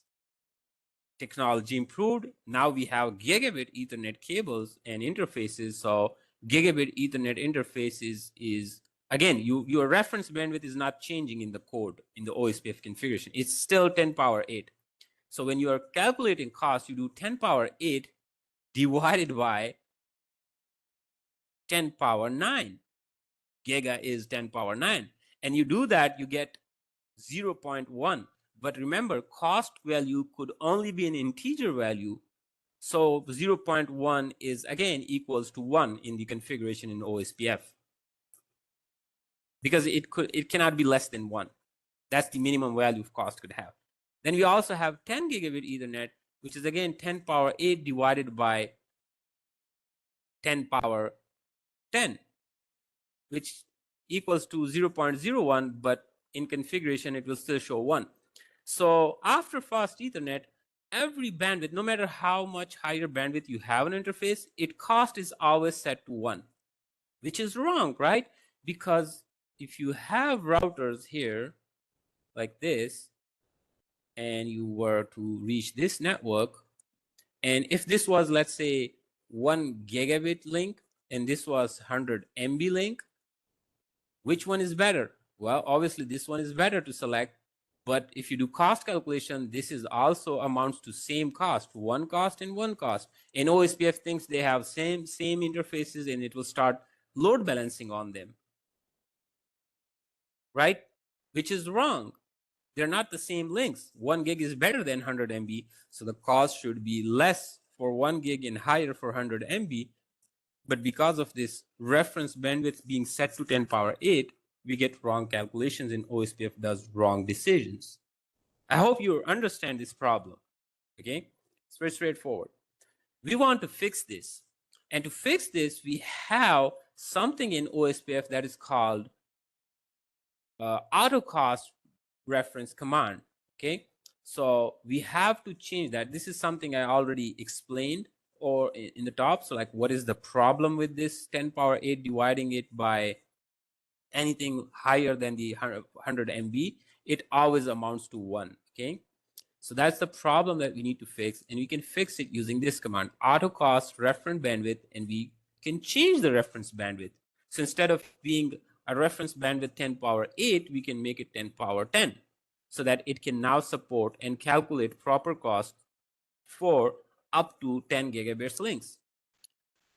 Okay, so if you do autocost reference bandwidth, the value it takes is in MBs. So for 10 gig, we would just say 1000 MB, and it would become 10 power 10. So instead of being the default 10 power 8, it would become 10 power 10. Okay, and for gig or for 10 gig, we will do it this. So 10,000 is better. The higher the number, the better, so that it can calculate proper cost for higher bandwidths. And now we can see it here. So when it's sent as 1, 2, 3, 4, 5, 6, 7, 8, 9, 10. So when it's set up to 10 power 8, you can see now if you do calculation, so 10 power 8 divided by 10 MB, so a cost would be 1000. It would have very high cost because it's a very slow link. 10 power 10 divided by 10 power 9. So this is this 10 power 1, 2, 3. So it's 6, 9, 10. Again, I think this is wrong information in this table, but let's see. We will do our own calculation. So, okay, yeah. So this is 1, 2, 3, 4, 5, 6, 7, 8. Okay, so this is 10 power 8 divided by 10 power. So this is 10 power 10 divided by 10 power 8. So we'll get 100. For fast Ethernet, this is 10 power 10 divided by 10 power 9. So you'd get 10 for giga Ethernet. And for 10 gig, you would get 10 power 10 divided by 10 power 10, you'd get cost 1. So now you're getting proper cost. So the 10 gigabit has a cost of 1, very low cost because it's the best route. The 1 gig would have cost of 10. The fast Ethernet would have cost of 100, and Ethernet would have cost of 1000. But remember, you have to do this manually. You would have to go on all the routers and do the IP OSPF cost command. If you're changing out one router, you'd have to do it on all routers. You cannot do it on a single router. That is very important, because if you change it on one router and you don't change it on other routers, all your calculations would be wrong, and your routes would be selected. It would makes no sense. It will be all wrong selection because your autocost reference bandwidth was not same on all routers. Okay, the OSPF would work fine. It would just make wrong cost calculation, and it would not be optimized. It would not select the actual best path. It would select worst paths in some scenarios. Okay, so you have to make this change on all routers if you're making change, and you definitely have to make this change. Otherwise, you're not selecting the best routes properly, because 1 gig, 10 gig, 100 MB, all are costing 1 in the default configuration, which is 10 power 8 reference. Okay. Now, when routes, yes, that is correct. Thank you. So now we know, so assuming the autocost reference bandwidth 10,000 has been set on all these routers, we can see that because these are gigabit interfaces, the cost of all, I know they're gigabit because this name, so they're all gigabit interfaces. Okay. So if all of these interfaces are gigabit, and we assume that this command was run on all these routers, what would be the cost of this gigabit interface? It would be 10. So this interface costs 10, this interface is cost 10, this interface costs 10.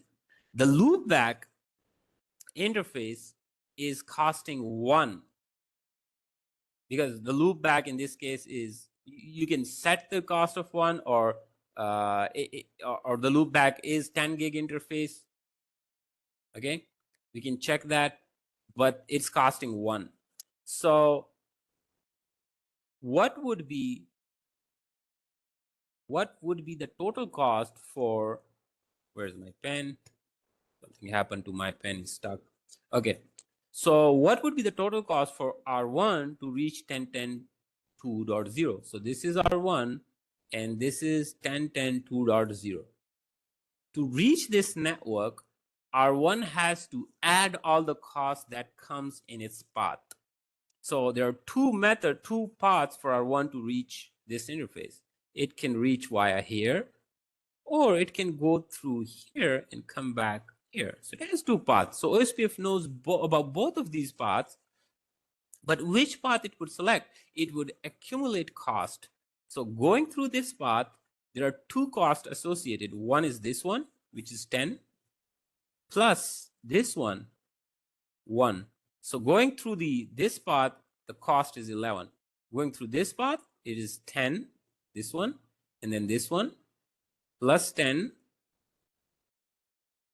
plus the cost of this remote network itself. This becomes 21. So which one is the lowest cost? Obviously this one. So it will select this as a best path. This is how OSPF does selection. So this is the shortest path. So if you do show IP route, although OSPF knows about both of these paths, but OSPF will only insert this path via R2 to reach 10.10.2 to reach this network. Why? Because it has lowest cost. And if you do show IP route on R1, it would say, well, the 10.10.2 network is reachable via R2. Why? Because it has metric value of 11. The metric is cost for OSPF and the cost is 11. This is the administrative distance. This is when you have same route from two different sources. What are different sources? Static route, other dynamic routing protocol like ERGRP, RIP, BGP. So these value, every routing protocol has a different administrative value. The lower the administrative value, the better that source of route is considered to be truthful. So if you had a static route for a same thing, it would have administrative distance of 1. In that case, OSPF, you would not see this route in OSPF. You would see the static route if it was configured. But now we're talking about cost. So OSPF, the cost is for selecting best route within the same routing protocol, within the same source. So OSPF has two paths knowing, so it's inside the OSPF. Once it's inside OSPF, it is the same source, but the same source knows two paths, then it would have to decide it based on this metric value. Although OSPF already knows about this path as well, it's inside its database, but its cost is higher. But it can insert this path, it is kept as a backup. Whenever this path is gone, the other path, it will insert the other path, and then you would see the cost 21 via this dot 13. And it would say it's via 13. So it would select this path. Okay.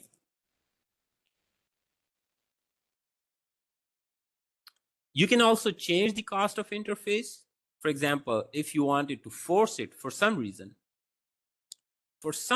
whatever reason, if you wanted to force router 1 to select this as a best path, you can do that. You can just go on these interfaces and change the cost on these interfaces from 10 to 1 and this 1.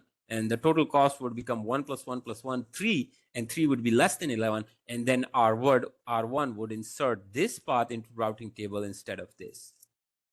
That's totally possible. You can do that. And you can do that with the IP OSPF cost command on the interfaces. So that interface command would get lower.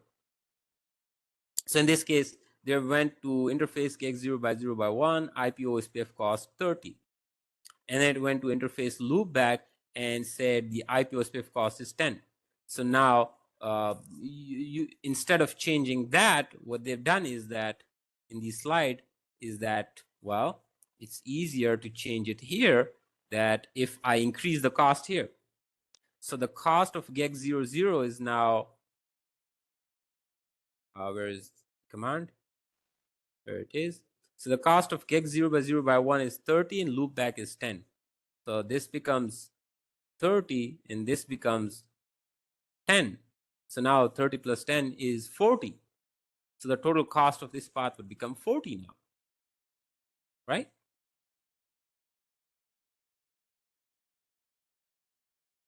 And if they have done it on other routers as well.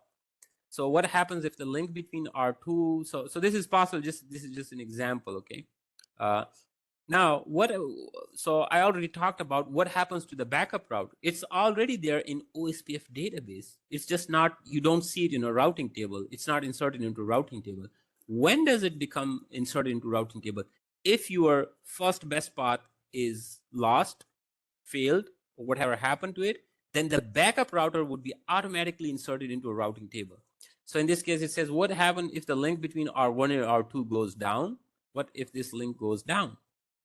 Well, in that case, you can simulate that by shutting down. If you do it in packet tracer, you shut down the interface on R1, gig 0 by 0, or on R2, and you would see that the routing table will automatically switch the path to R3 as the next hop router, and you will see this route inserted, which goes via dot 13 with cost of 50.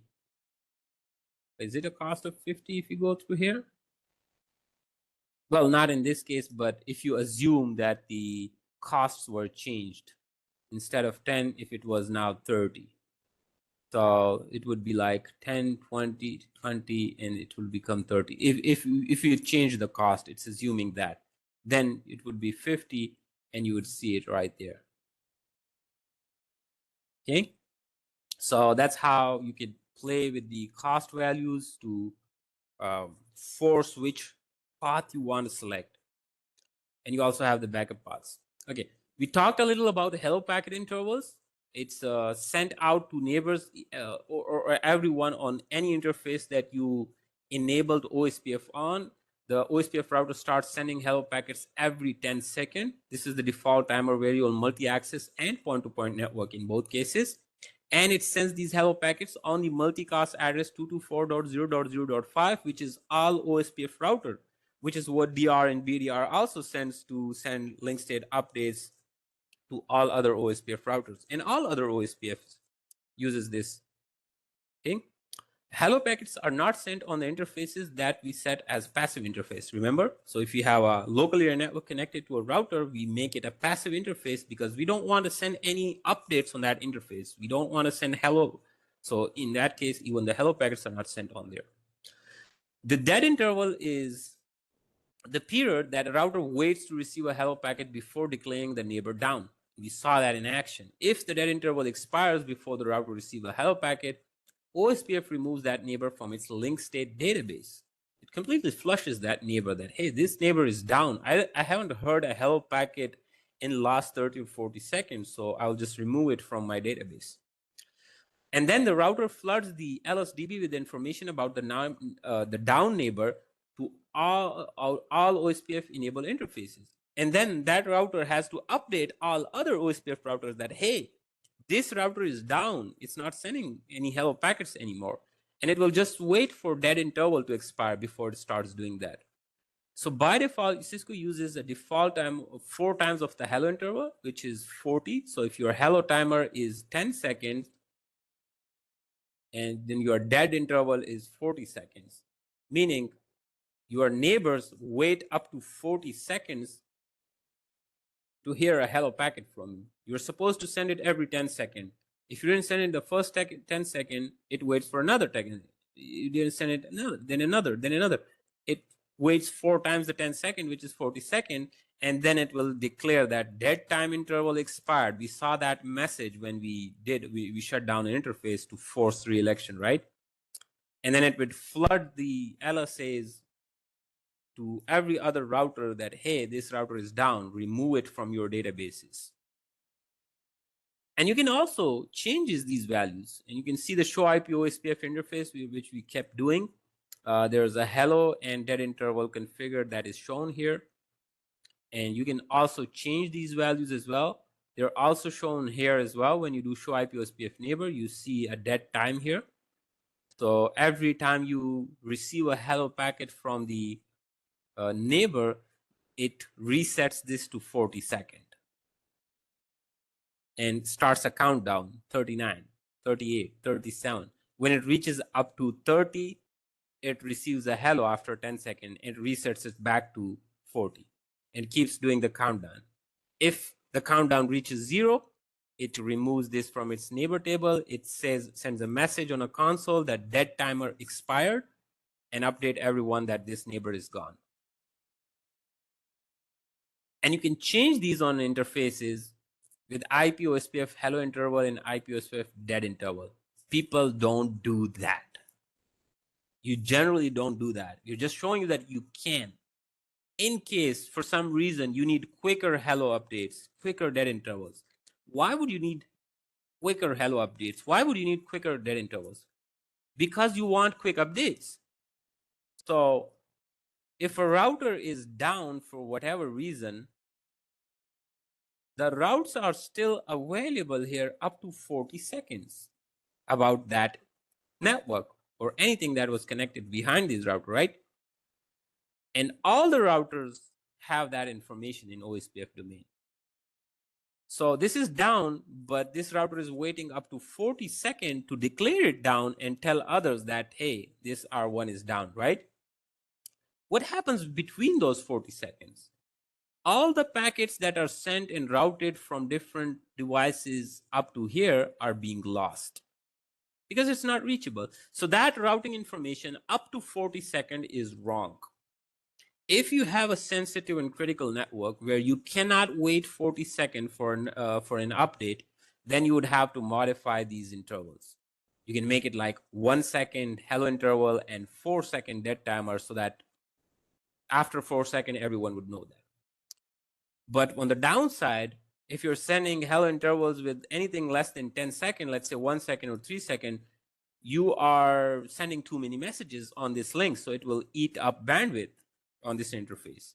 So it's a trade-off. What do you want? So generally people don't make changes, but if it's a very critical and sensitive network and you want quick updates, then it's possible. You can change it, go to the interface, do IP OSPF hello interval, give it 1 second, 3 seconds. You can change these things, right? But the caveat is that you have to do it on all the routers, on both routers at least, which are neighbors. So on the interfaces on which they have formed neighborship adjacencies, you would have to have exact same hello and dead intervals. You cannot have different one. Otherwise, they will not form neighborship. Okay, so you go to the interface, you can change that. You see, it will tear down the neighborship and then bring it back again because now timers has changed. But you have to do it on R1 and R2 both. You cannot do it on R1 and or R2 and not do it on R1. If you do that, you would see that they would keep sending hello packets to each other, but they will never reach the full state. They will be stuck in init or two-way because when they first send hello packets to each other, they check each other's hello and dead intervals. If they don't match, they don't go further.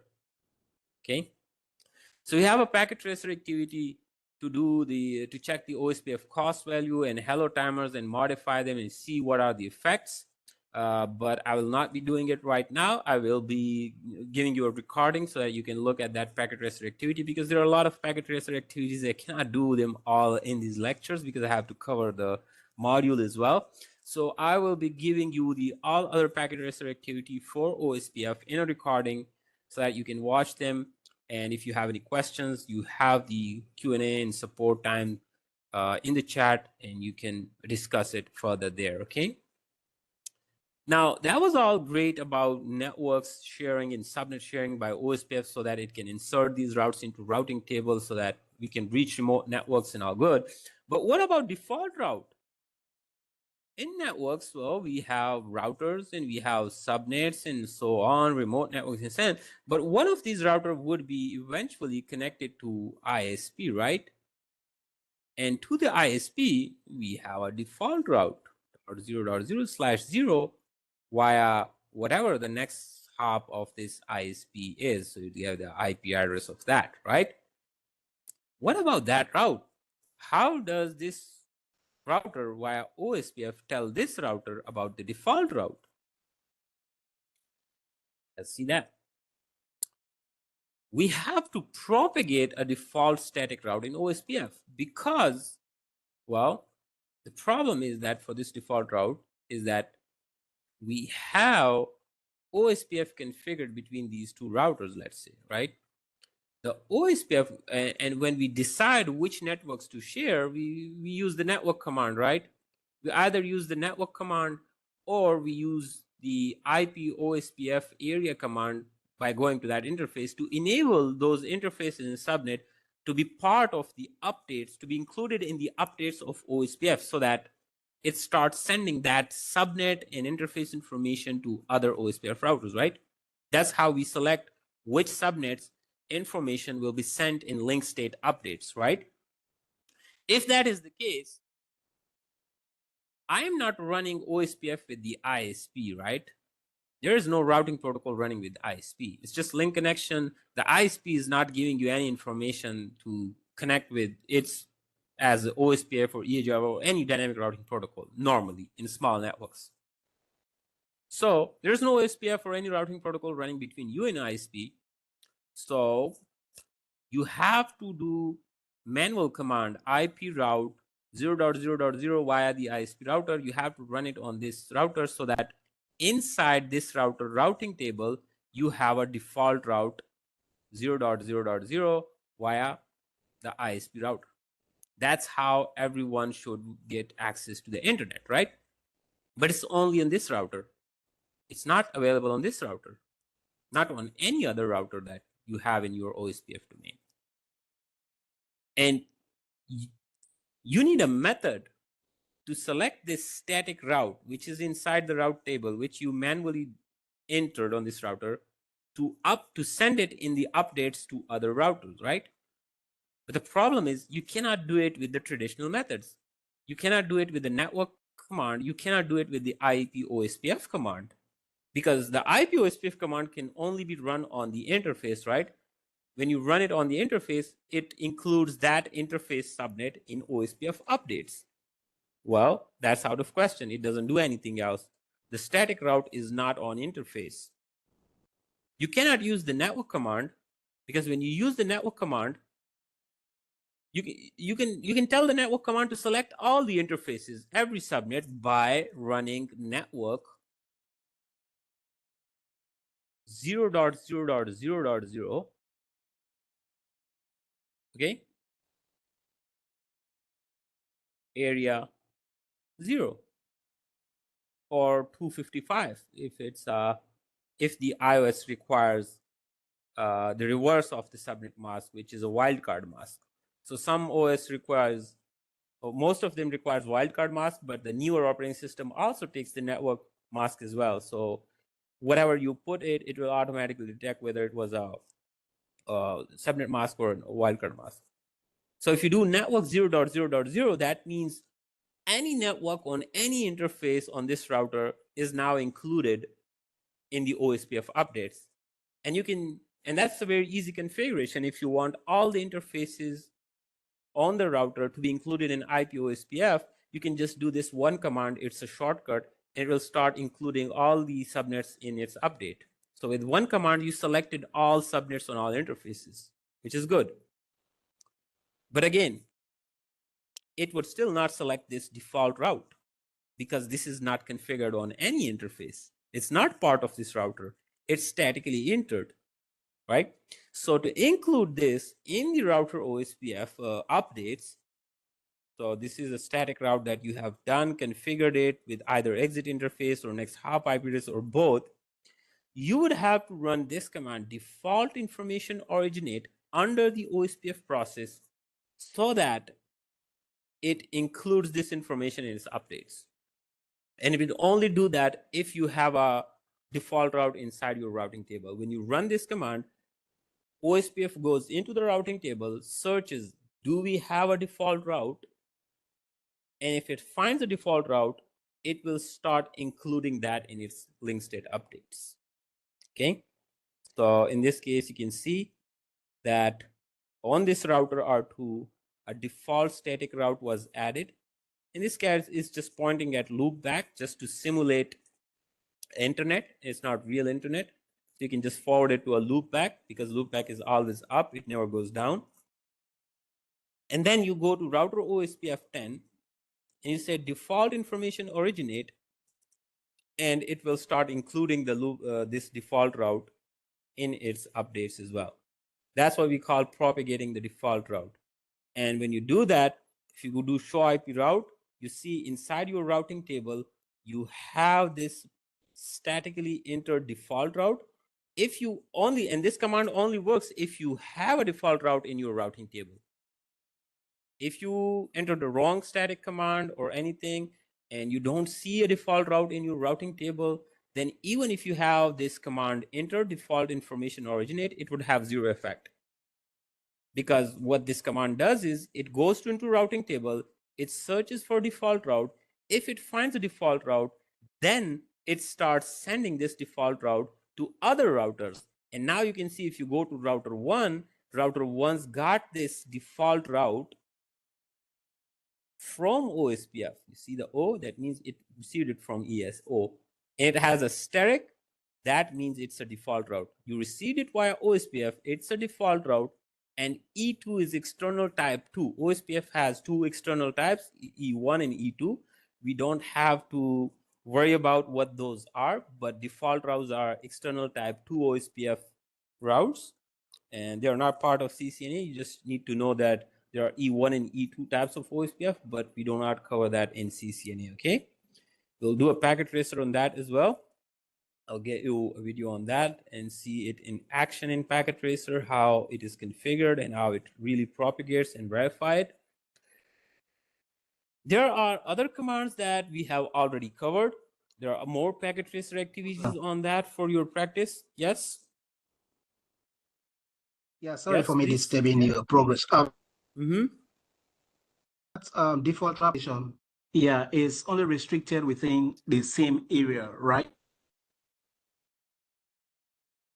Not necessarily.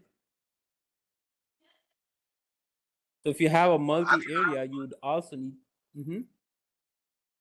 Yeah, I thought because you're discussing verifying single area OSPF, so I was thinking that the default route propagation is just. Yeah, so that's out of scope of CCNA, so I don't want to confuse anyone, but I mean, there are methods. If there are methods to do it. Process. I guess Your I'm voice wrong. is cutting out. Your voice is cutting out. I cannot hear you. I'm But saying, the answer I think, is, yeah, okay. yeah, I'm saying the default route propagation. You're cutting out. But I got your restricted question and I'm the answering. single area. You're cutting out. I cannot hear you. I cannot hear you. You're cutting out. You're like, I lost you like for 5 seconds and then you are talking. So I don't know exactly what you're saying, but I got your question. You're saying that default route would be propagated Okay, on can you only in get a me single now? area. Okay. I can, but I don't know for how long, because I don't know if you can hear me or not. You're cutting out a lot. Anyway, there's a recording going on. We can take your questions in a Q&A session, okay? I'll move forward. And hopefully your internet would be better at that time. Okay, so there are more packet tracer activities that I will be giving you recordings to, but even though we still have done a lot of practice with these commands, so we will do verification of OSPF neighbors. We have done show IP interface brief. We do show IP route. These are like always run it, or whenever you get access to a router, no matter what you're doing, just run show IP interface brief, run show IP route, and just look. It just gives you a very quick summary of what is connected on a router, what are the interfaces, what are the IPs, what is up, what is down, what are the routes, is there a default route, what are the routing protocols that has inserted routes in the routing table. It gives you a very quick summary of what's going on the router. So you have always, whenever you're verifying something, you get an access, always run show IP OSPF interface, always run show IP route. And then you have OSPF specific commands that we have already seen. You can do show IP OSPF neighbors to check the neighborship adjacencies, states. It also gives you some information about DR and BDR and DR other states of the neighbors. Show IP protocols gives you information of all the routing protocols that are currently running on your router, and it gives you the details of each routing protocol, what is configured on it and what's not. Similarly, show IP OSPF and show IP OSPF interface gives you more information about a specific interface. We did specifically show IP OSPF interface a lot. to see what is the hello interval on that interface, dead timer interval, what is the priority of that interface, and what is the DR, BDR, and what is your own state, what is your neighbor's DR, BDR state, etc., etc. So these are all the commands we have already done, and we have further more packet tracer activities for your practice in it as well. So we've seen show IP OSPF neighbor. I don't want to discuss it anymore. We covered this output a lot. We saw how this could be used in exam questions and how you can deduce information from this information and see, like, for example, in this output, I can already, just by looking at this output, I can ask you a question like, this is a neighbor with R1. This is another neighbor with R1. What do you think is the network type between R1 and this router, and this router? Is it a broadcast or multi-access, in other words, or is it a point-to-point? Well, it's easy to tell by looking at this information we just talked about. If it says dash, it means the DR, BDR, or DR other does not apply to this interface. So it automatically means they are connected via point-to-point type of a network. So you see how exam questions can give you this output and ask you completely unrelated thing, and you would think like, wow, that doesn't make sense. But if you think a lot about it, it totally makes sense.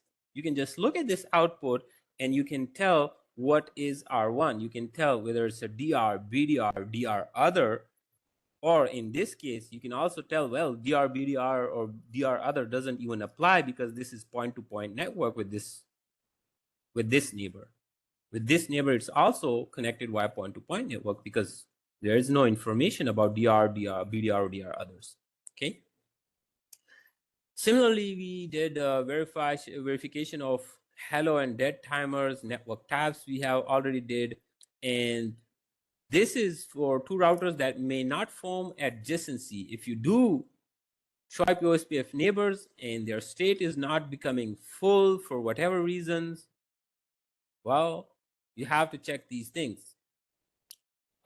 Is the hello and dead timer matching on both sides? Because we discussed that. If it's not matching, the router will not form adjacency with each other. Network types should also match. If when two routers are connected together, although this happens automatically, so the router on this interface would automatically detect the network type, whether it's point-to-point or broadcast / multi-access network. It is totally possible that you can manually change that. If somebody had manually changed that on one side and not on the other side, then the neighborship would not form. So you have to check that as well. Missing or incorrect OSPF network commands, that could also be. So if in your updates on this router, R2, you have included this interface in updates, but this one is not included in this update, so that can cause problems.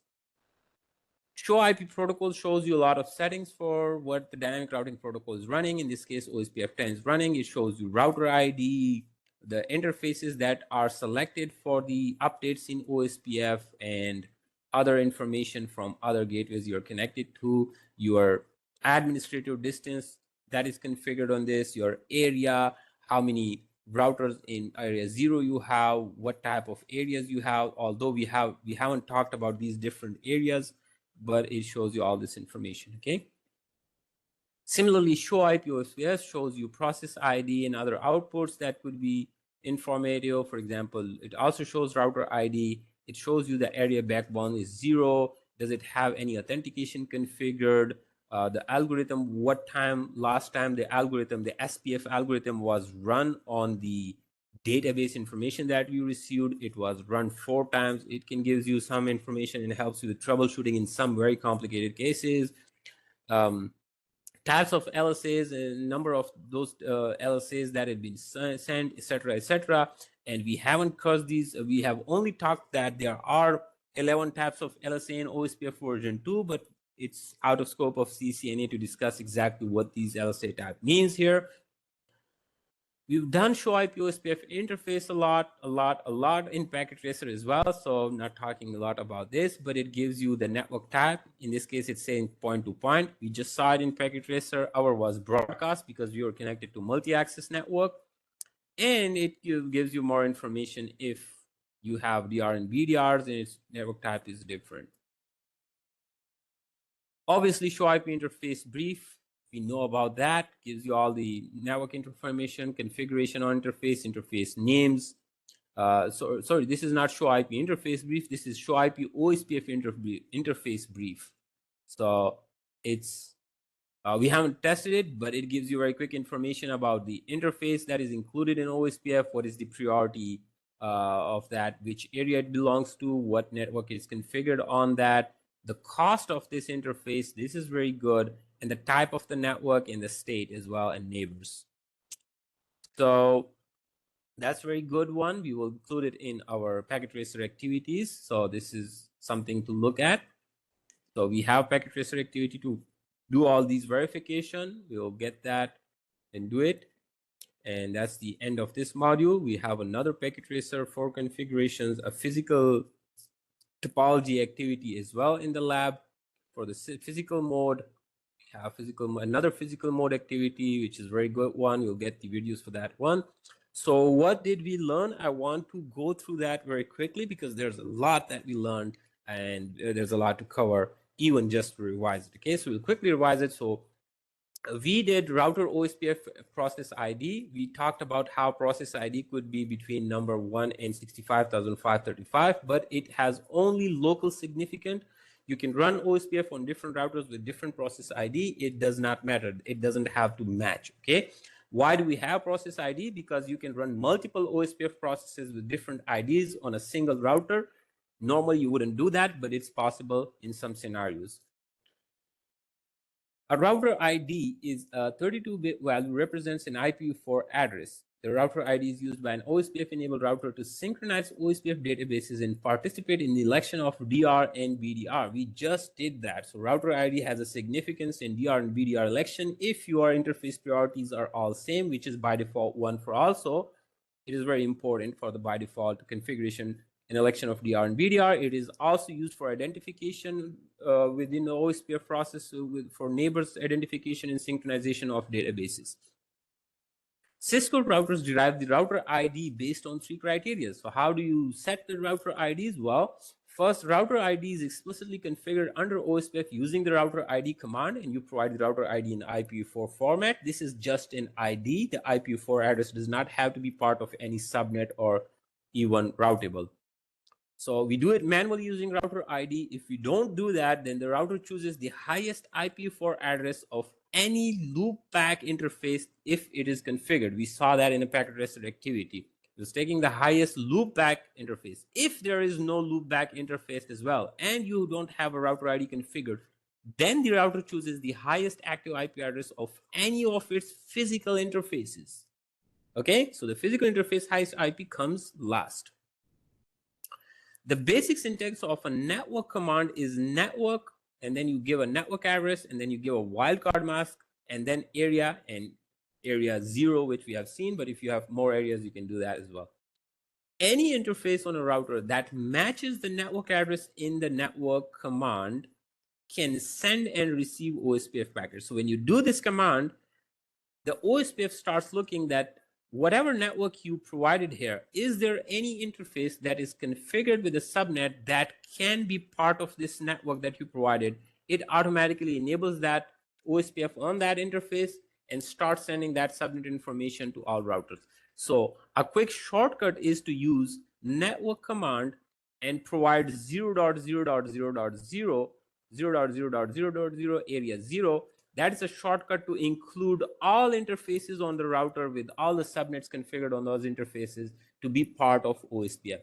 So if you don't have any interface that you want to leave out from OSPF, which usually is the case, this is a shortcut. Just run this command, network 0.0.0.0.0.0 area 0, and hit enter, and that's it. You only need this single command to include all the interfaces and all the subnet configured on all the interfaces to be part of OSPF updates.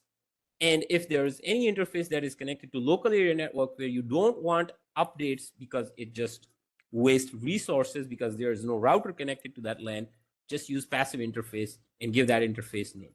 It does not, it only stops sending updates on that interface it doesn't mean that that local area network subnet will not be included in updates on other interfaces. Okay. When we configure single-area OSPF, the network command must be configured with the same area ID value, or obviously area 0 would be same on all routers. The wildcard mask is typically inverse of the subnet mask. We have done the calculation for that. You just subtract subnet mask from 255, 255, 255, 255. You get a wildcard mask. It could also be quad 0, which would specify exact interface as well. So with network commands, you can select exact interfaces as well if you want to be very selective, or you can just use this shortcut to select all interfaces. IP OSPF interface configuration mode is the setting. So you can select OSPF to enable it on a single interface directly without using the network command. You just go under the interface, and under the interface, you just say IP OSPF interface, process ID, you do IP OSPF process ID and area 0. So that's it. You're done. Then you can do passive interface under router configuration to not include updates on that interface. You would have to remove that if it's a local area network. In the multi-access network, you have DR BDR elections, which are which is unnecessary as there can only be 2 routers on the DR BDR election is not necessary on point-to-point networks between R and 2 because there are only 2 routers. There's no third router, so there's no reason to select DR and BDRs. You can use the interface configuration command or IP OSPF network point-to-point on all interfaces where you want to disable DR BDR. So if you have routers that are connected via Ethernet cable, which is the common thing. So if you have this fast Ethernet here or gigabit Ethernet, even though they are connected directly, still, if you do show IP OSPF interface and provide this interface and see the type of network, it will still say broadcast, meaning multicast. You see this one, it will also say broadcast, meaning multicast. Although, if you look at the physical topology, it seems like they are point-to-point, right? But the point-to-point is not a physical topology thing. It's a logical topology thing. So think about it. Even though they're just connected together using fast Ethernet and there's no switch in between them, is there any way for a router to know that there is no switch between us? We could possibly insert a switch and connect this cable to a switch instead of the router. Does the router know that there's a switch connected? No. There's no way for a router to know whether you connected a switch or you did not connect a switch to its interface. It's just sending information. And it will send it exactly the same way, whether there was a switch or not, right?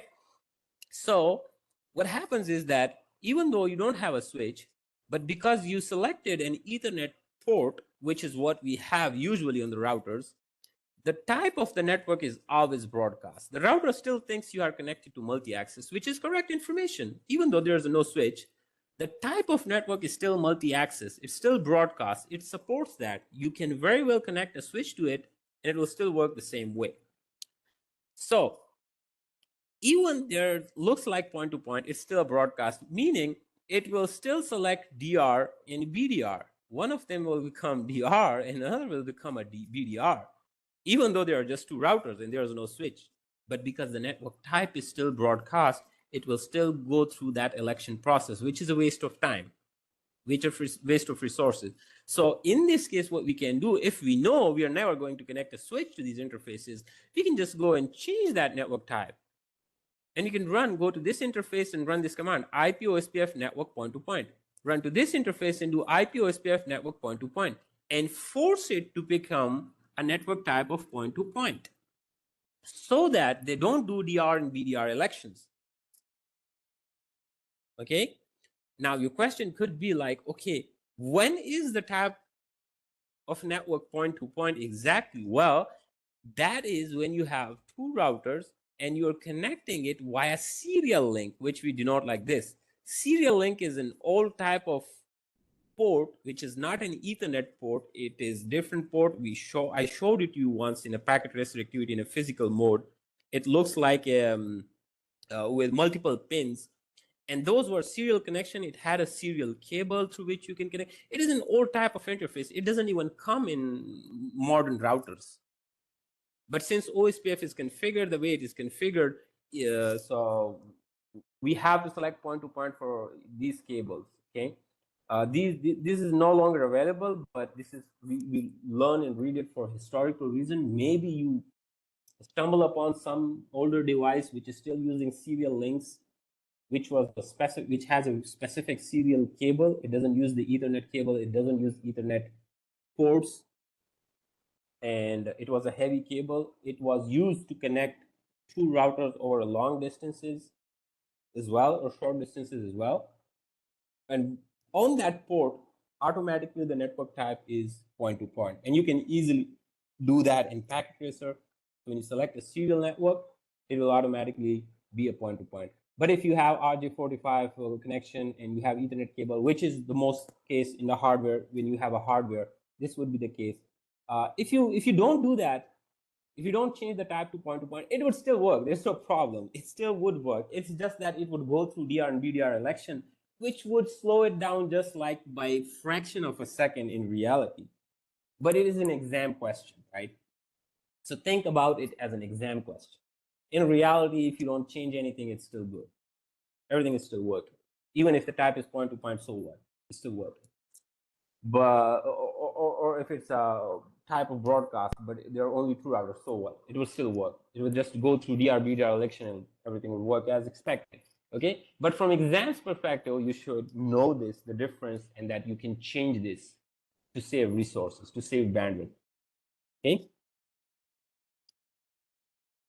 By default, loopback interfaces are advertised as /32 host route. To simulate a real LAN loopback, zero interface is configured as a point-to-point network. Okay, when you configure a loopback here, so we denote loopback like this, you can create, just go say interface loopback 0, and router just creates an interface out of nowhere, interface loopback 0. It's always up, it never goes down, and you can give it an IP address and so on. But when you include that loopback address in OSPF updates, it shows up in the routing table as a /32 network, which is a bit odd. I mean, in real networks, in real interfaces, there's no subnet that shows up as a /32, right? Except for the local interface that on the router you have. To just simulate that, you can just go and make it interface IP OSPF network point-to-point on a loopback, and it will show up as a /24 or anything that you have configured on it. It's just a way to simulate that again. Nothing too important. There are always, so these are the OSPF network types. So the DR is responsible. So when you have broadcast domain, the DR is responsible for collecting distribution. L says the DR uses multicast IPv4 address 2240.5, which is meant for all OSPF routers. Remember that all OSPF routers IP address multicast IP address 224.0.5. This is very important from exams perspective.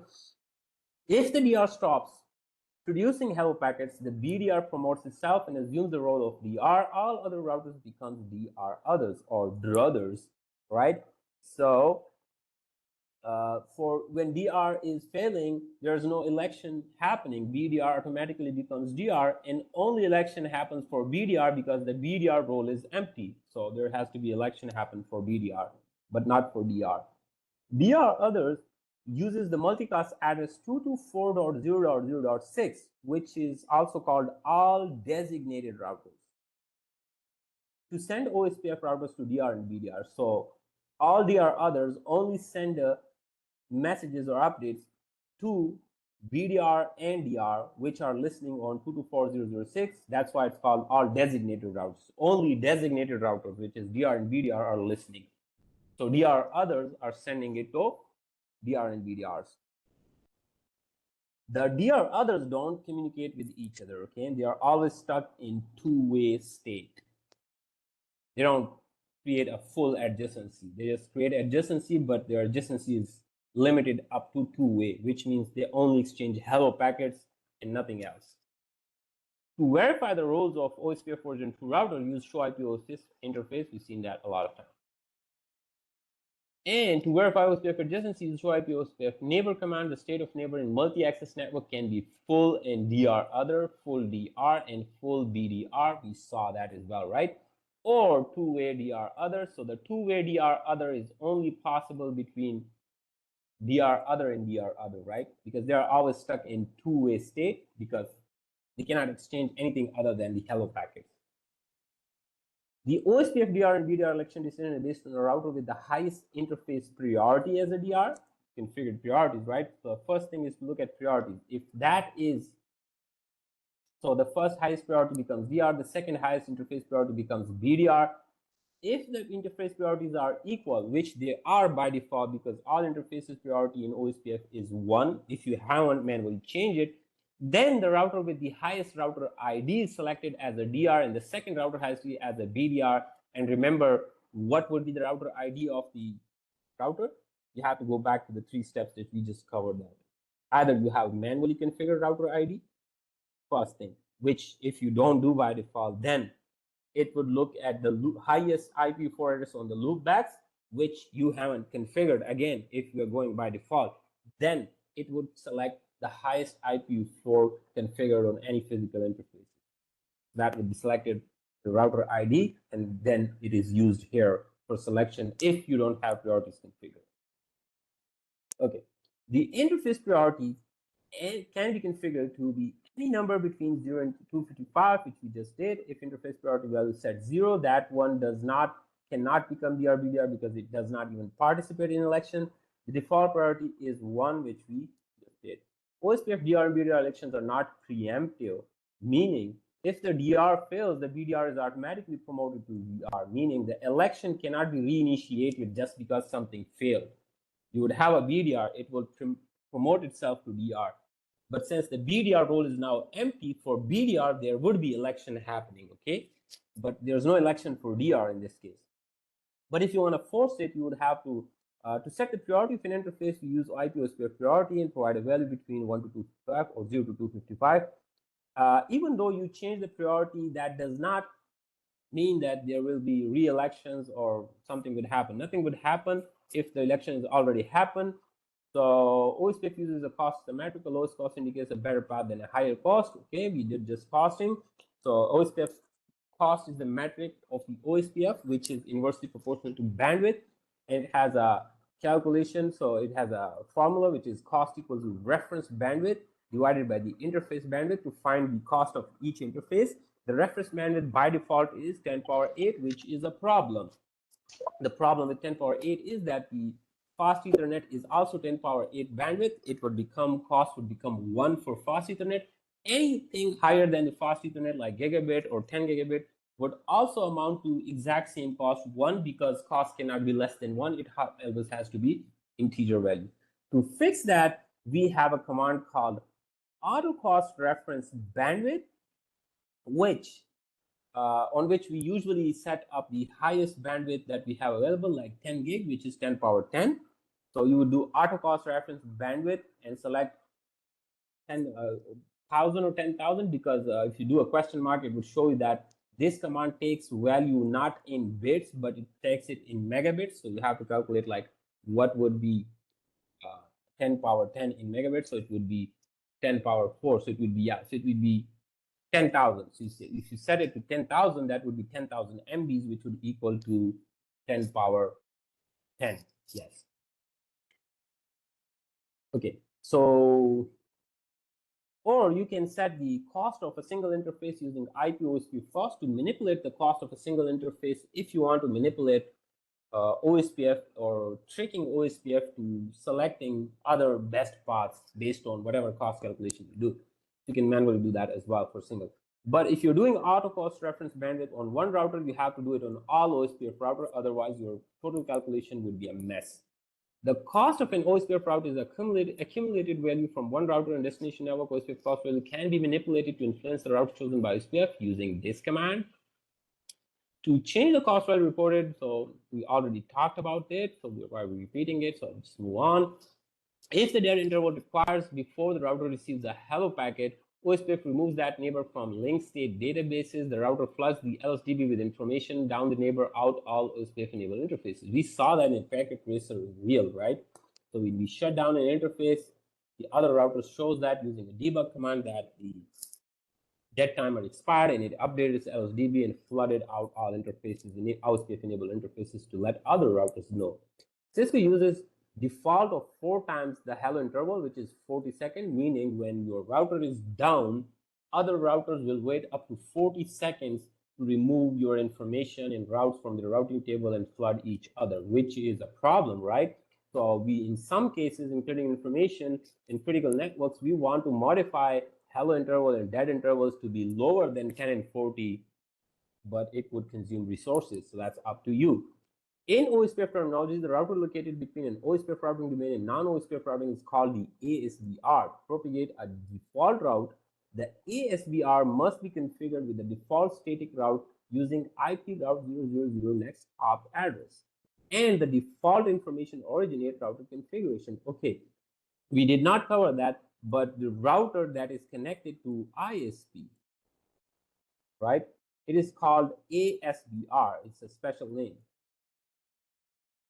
What ASBR means is autonomous system boundary router.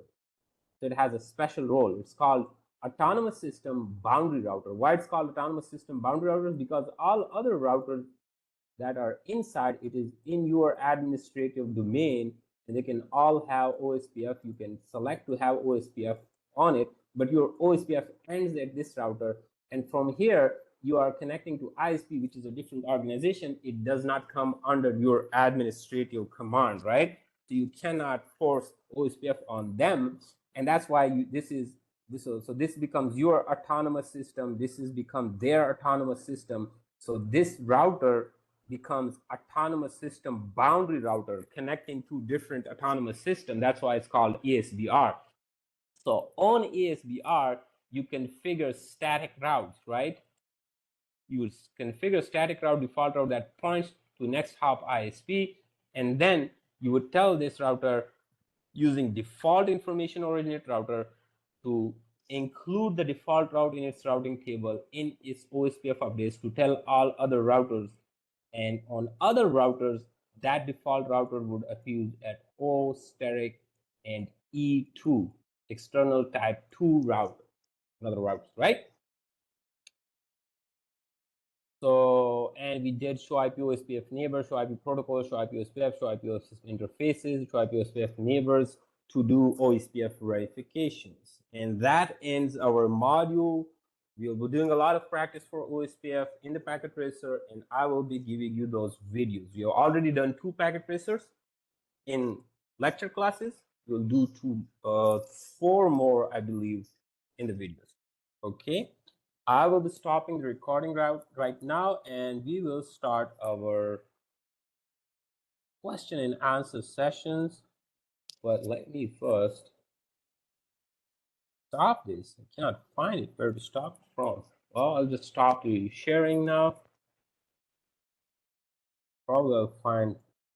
Okay, that's it.